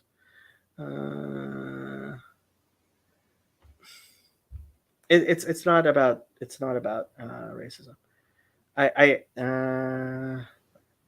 Yeah, I know the Nevi'im that were written down weren't all of them. Yeah, yes. So that's yeah. And Hebrew. What about Hebrew? Prophecy in Judaism. I would say look in the laws of the foundations of the Torah. It's towards the end. I think chapters 6, 7, and 8, something around there. Maimonides, Laws of the Foundations of the Torah. It's available both on Sefaria and Chabad in English for free. Chabad.org is where I would recommend looking it up, but it's also available on Sefaria. And it's in the latter chapters where he describes, and it's not that long. You don't need to be a master teacher, so great to know Hebrew and Medu Neder. I have no idea what Medu Neder is. Do you know about West African history? Not much, but there isn't a lot of West African history. That's the problem. That's the thing. It's like that, like historians, the over interpretation of history, the over again, this is, you're falling into this revisionist history that's really, really incredibly destructive, I think. I can sleep on Timbuktu. But you know what? If Tom Holland decides to do a Timbuktu episode, I will definitely listen to it.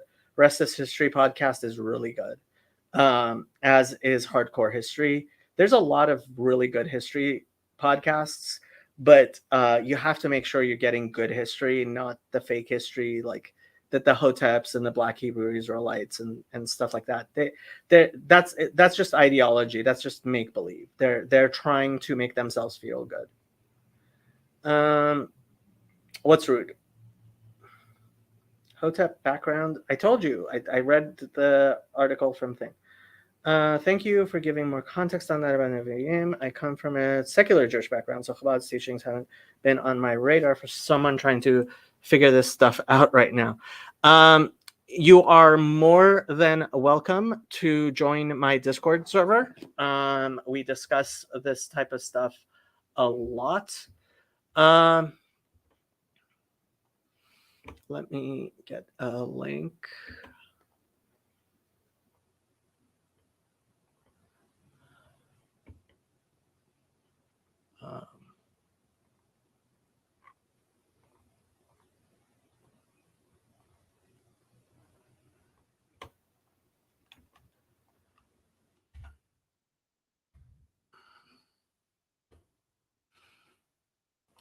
I think this is going a thing.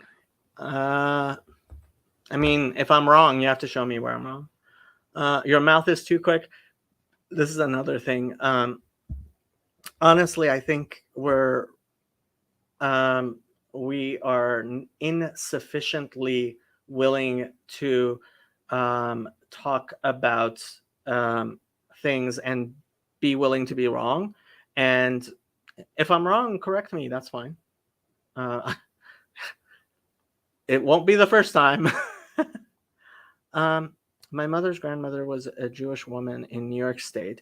She was buried separate from my great grandfather on a Jewish side of the I thought that was odd. No, back then and even now, Jewish cemeteries will not bury Gentiles with Jews. If you can, so Judaism is matrilineal. So if your mother was Jewish, then you are Jewish. No, it doesn't matter how far back. So if your grandmother's mother was Jewish, then your grandmother was Jewish, and her children, all of them, are Jewish. And if your mother is from that grandmother who is Jewish, that means you are in fact Jewish. No, I'm not being derogatory. That's what he said on the thing. He doesn't even know how to read, Gustavo. I'm sorry. I mean, that means nothing. And he can come on. He can come on here, and we can see how much he knows. I mean, I'm sure he's really capable at pretending he knows stuff, but and you know, it's like, what am I going to do? Forhair him? Give him a test? But I mean, the things that he's shown of himself is one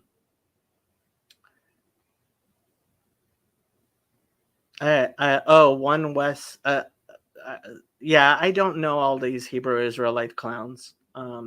They're that vocab is really nice to them, and like, you know, Christian and turn the other cheek and love your enemies, and yeah, I just call them clowns.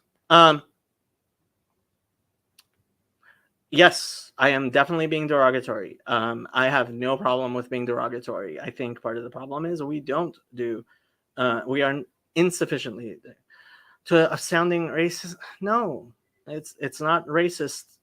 I'm being derogatory because I'm derogatory.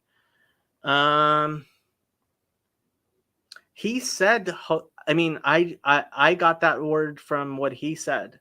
So, I mean, I don't remember. Black Judaism, there's no such thing as Black Judaism.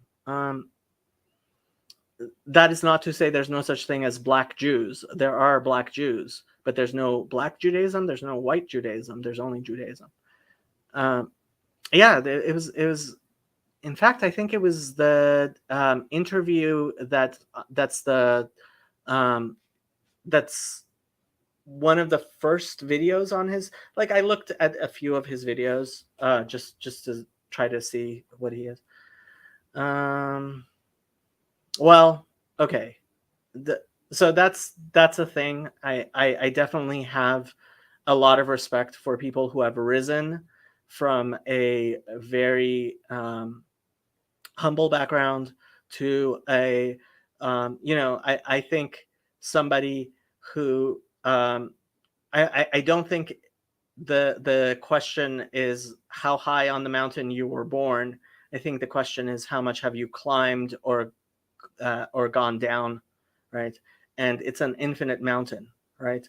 So the top of the mountain is Veshavta ad Hashem Elokecha, right? It's infinitely away, and each of us are born in a certain on certain spots on the mountain, and that doesn't mean, in fact, if you really understand, you see that there is no lower or higher on the mountain, right?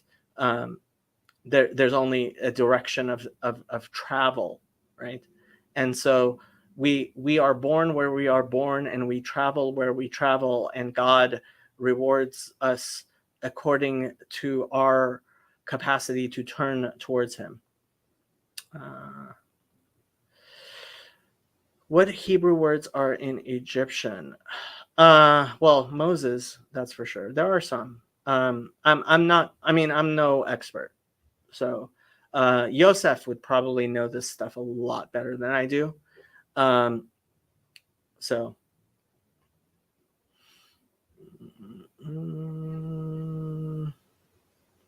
I have no idea what you're saying.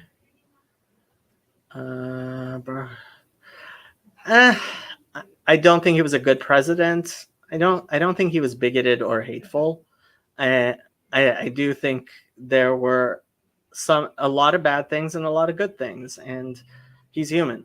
So, I mean, I actually voted for him. So, and that's because I knew he would be more conservative than John McCain.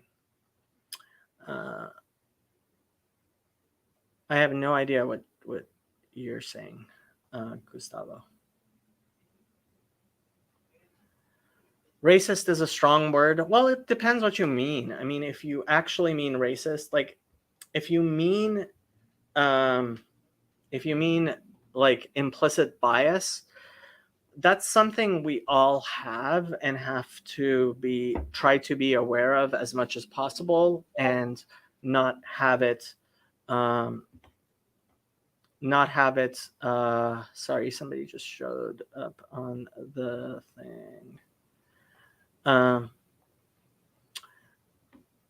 the Discord. And I have to assign everybody a role before they can see anything. I mean, if and that's the thing, the people are reinterpreting the word racist, right? So I actually use the word racialist as well. So I will use racist, racialist, and implicit bias, or bias. So we all have bias and prejudices. That's just inescapable, and something we should try to reduce as much as possible. But that's just, it's part of our failings as a human beings. And so these biases and prejudices show up in different ways, including a superficial and racial way of looking at things. Then there's racialism, right? Which is that already race realism?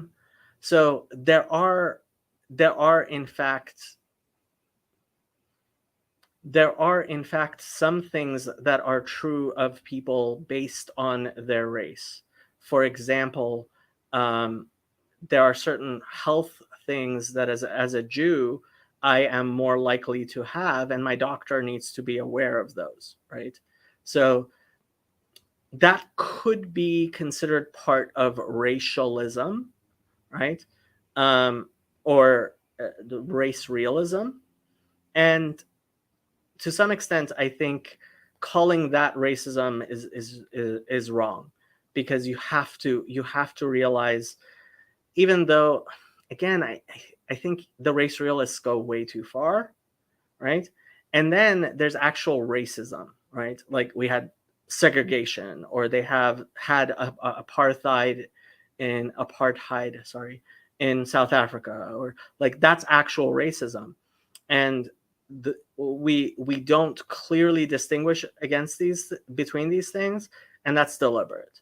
The people who are the race hustlers, like Al Sharpton, for example, or Kimberly Crenshaw, or Ibram Kendi, or Robin DiAngelo, and she's a white woman, but the race hustlers like to use that word in ways. I mean, it's possible. I don't think I am not somebody who believes that race should play or does play an important role in our life. And you can see my I've actually I had a white supremacist on my channel, and I discussed with him, and I think, you know, these people, yeah, like, so he actually calls himself a racialist, like, so I'm nothing like him. So what exactly are you talking about, right? And muddying the water, that's a thing. If you ever want to know any unspoken truth about the United States of America from an old stock American feel, I have no idea what you're saying. Do you know these oral narratives? No, but I know that if that most things of value have in fact been propagated. Lindy effect is really important, and so I think you have to start with a survey of the great works, and then you can start looking in little corners. Can you ignore Gustavo and continue critiquing the Lyin Lexx? Well, what kind of questions? Like what kind of stuff?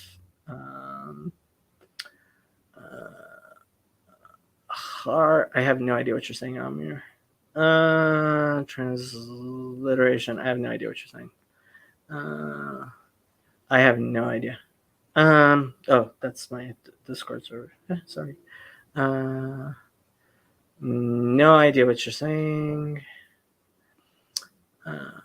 Where Western doctors get some of its ideas from. You mean? I don't know what I don't know what you're saying. I have no idea what you're saying. I mean, I can't say anything if I don't understand what you're saying.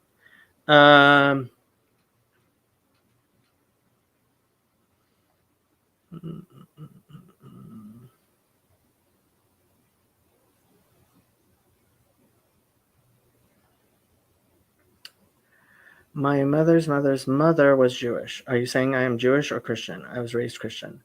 If you have proof that your mother's mother is Jewish, you can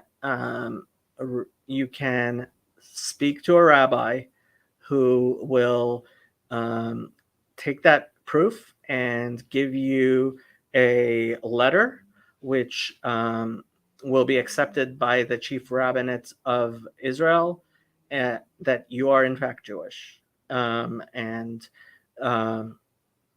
you can immigrate to Israel, and you are, if what you're saying is true, which I have no reason to disbelieve you, as far as Jews are concerned, you are in fact 100% Jewish.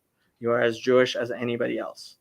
If your mother's mother was Jewish, you are 100% Jewish. I hope that's clear. Black Jews or white Jews, etc. Yeah.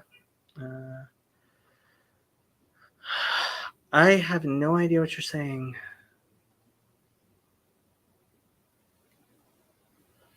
Yeah, it's like, what are you talking about?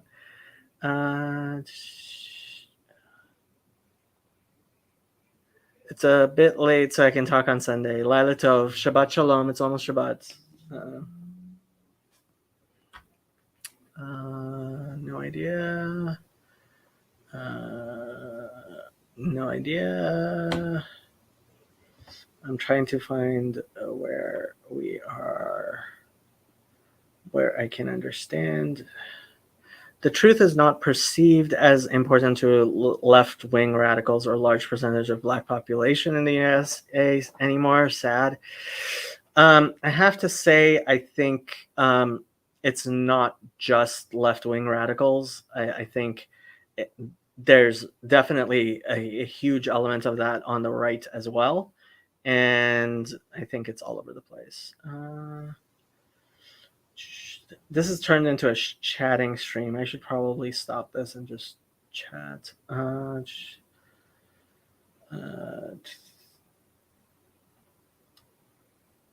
Yeah, Amir, I'm sorry. I have no idea what you're talking about.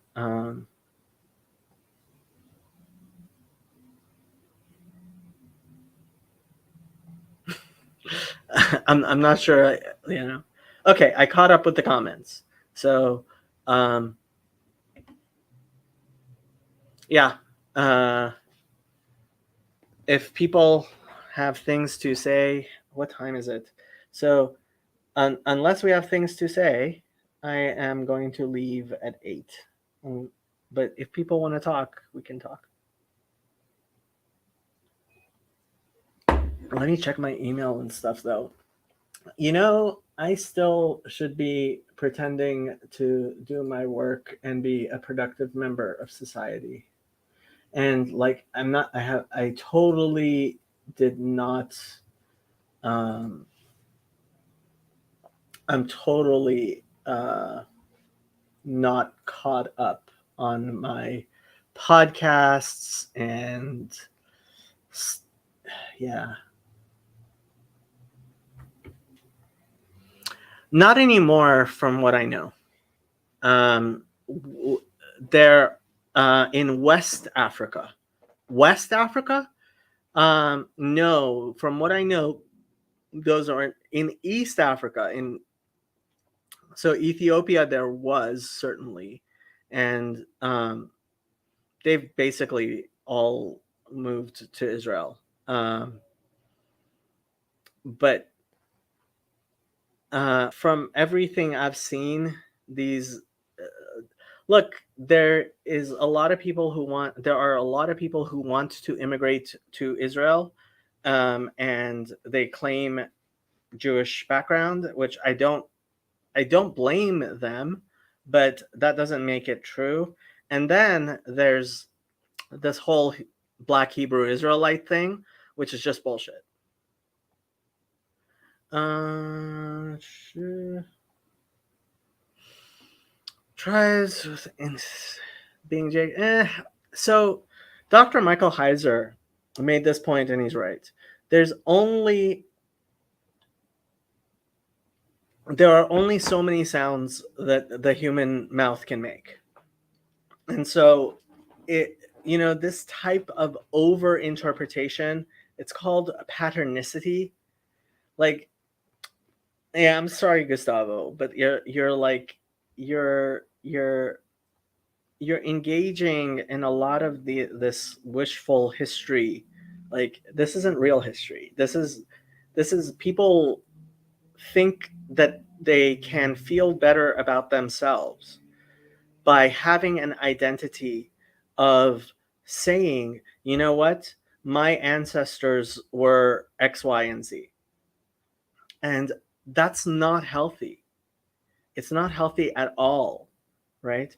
And that's part of what, in fact, Judaism and Christianity and Islam have come to teach people, right? Is an understanding that it is very important what you actually do. Again, like, so there are archetypes and stuff. Like, there are people actually studying this stuff. It's not like I did my research myself. I'm just, I'm not a historian. And part of the problem is that over the past 50, 60 years, we've in fact been allowing people to rewrite history in ways that just aren't true. See, that's the thing. Google, it's not about Google. It's about distributed cognition. This is what I talk a lot about this on my in fact, this is the type of thing that I think is incredibly important, is learning to trust people with their expertise. So this is actually one of the rules on my Discord server. And I've read it many times, and like it's something I talk about a lot. So we are all here because we see a lot of not only incompetence, but downright corruption. It is eating away at our society. People are justifiably distrustful. I hope it is perfectly clear that I am just as much worried about corrupt and negligent administration of power as everyone else is. Here, sorry. But the solution is not to stop trying to find trustworthy people. It is to secure our distributed cognition, to earn each other's trust, and extend that trust in competent ways.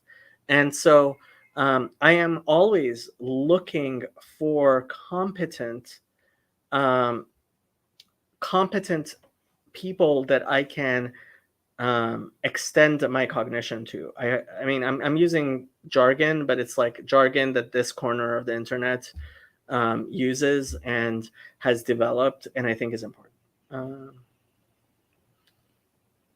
I'm not a historian, but that doesn't mean that I don't have a secure cognition about history. Like, so I listen to the Rest is History podcast because Tom Holland is someone who is a historian and who I do trust. So, what history I know, I have tried to secure cognition with. And at the same time, I mean, you still have to have an epistemology of how you go about accepting claims. I mean, we're getting into deep philosophy here, which I love doing, but like, honestly, listen, I mean, it's 50 hours, 50 hours, but it's I think it's worth your time, and I think you will think it's worth your time. Go listen to just a few episodes and see if you agree. John Vervaeke, it's on YouTube. Awakening from the Meaning Crisis. You can just Google "Awakening from the Meaning Crisis." I mean, YouTube, on YouTube. I would not immigrate to Israel. I would like to visit Bethlehem and the supposed places that Jesus was crucified. I also think discuss. Okay, I mean, I lived in Israel for a year while I was studying. You've been allowing. Who's been allowing? I'm not sure what you're saying. I mean, okay, but like,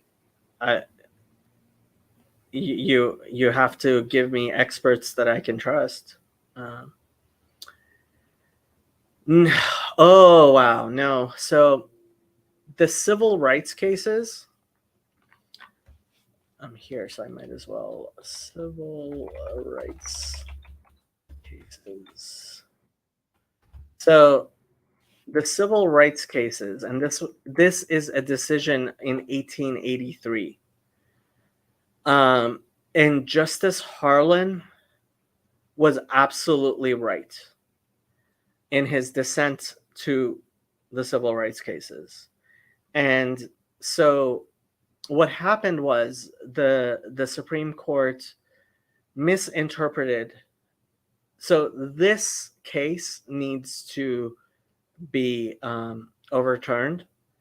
And if it is, then we can go back to a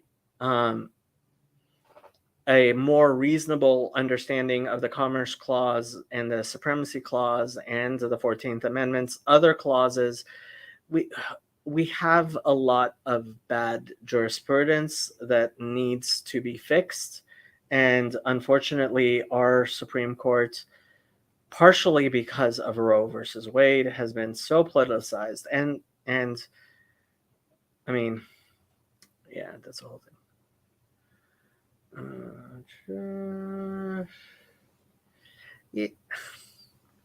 Honestly, oral narratives, I mean, I believe in the oral Torah, but you have to like your channel. I disagree with you on some points. However, I'm also learning from you. Also, thank you. You are quite welcome. I'm glad you feel you are learning things. This agreeing with me is always welcome, because that, especially people who disagree with me, are the people who best are capable of showing me where I am wrong. Communism has never been realized on this planet for good reason. Before there was books for the Talmud, it was oral, correct. And so yeah, I mean, but there's a reason why it has become like I am a defender of oral law and the concept of oral law, and I think it's important, and I think it's, but when you're talking about a corpus of um, oral knowledge, I think that's a mistake. So again, John Vervaeke, procedural knowledge is not well preserved in the what people around here call the parabolic, right? And I think that seems to be where you're yeah. So again, like uh, I really think I really think John Vervaeke and Awakening from the Meaning Crisis is a like I highly recommend that.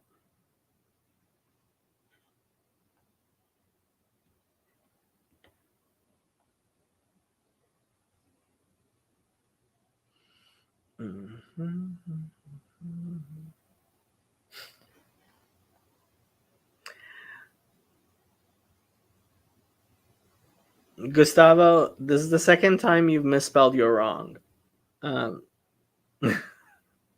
and it's a little funny. I am sure that Jews that no Torah and Talmud within their heads. Yeah, there are, but like there is a limit to how much propositional knowledge can be contained in human heads. And I think this line of thinking you're going down is used it's used to justify things that make for insecure cognition. Again, I mean, I'm using a lot of jargon here, um, from this corner of the internet. So this corner of the internet is something that like actually exists, and there are other channels, and like it's not about Lyin Zion Lexx. And so the work of John Vervaeke, I mean, Gustavo, try it. Just spend an hour or two, and I think you will in fact I think you will in fact really like it.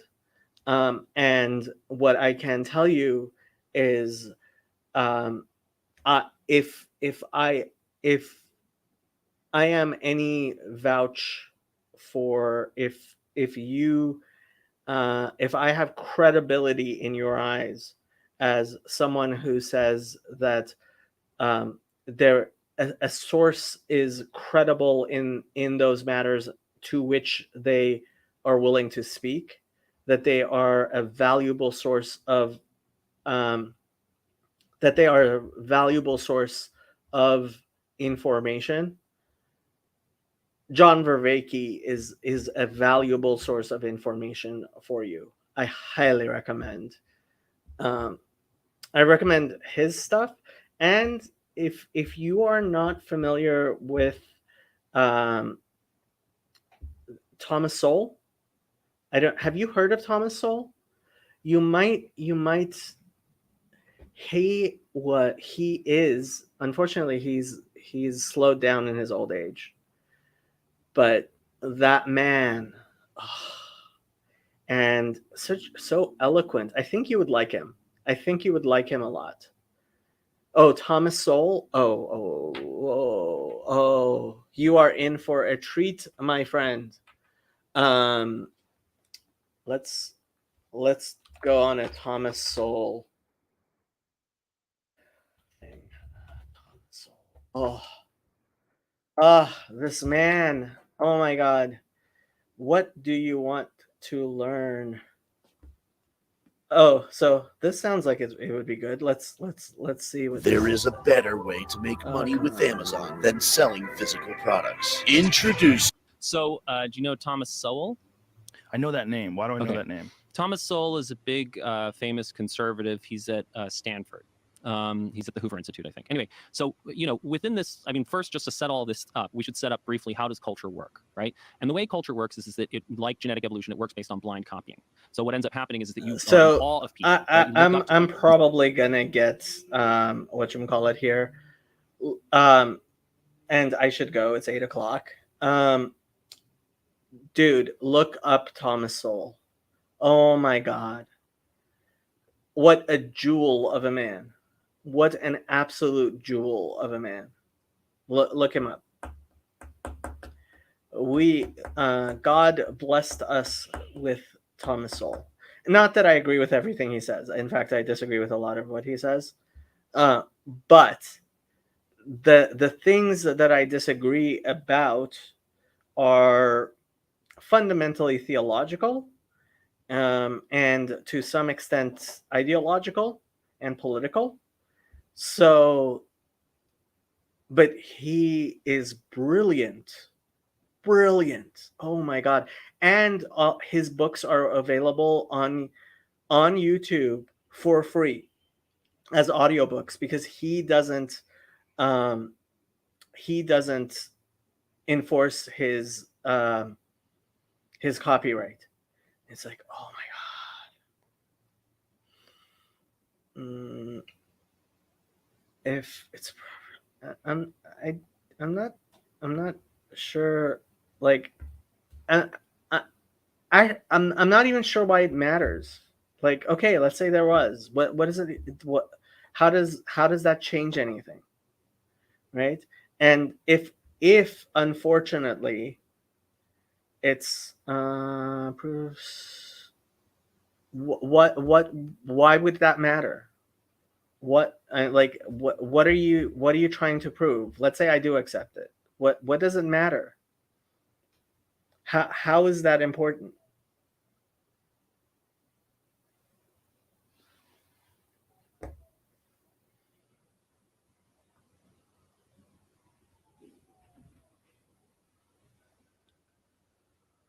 The state of Israel, what about it? I'm not a Zionist, by the way.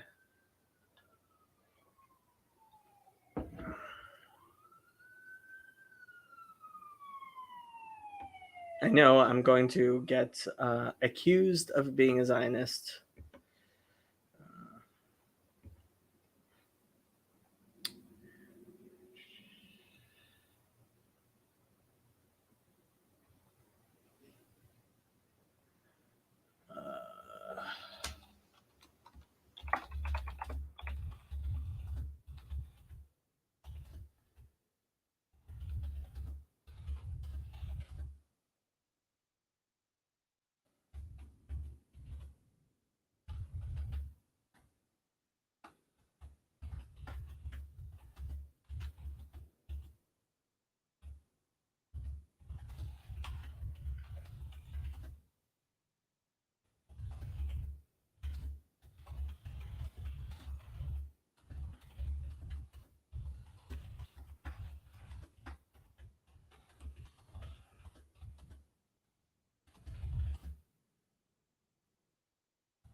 It was very nice talking to you, and peace out.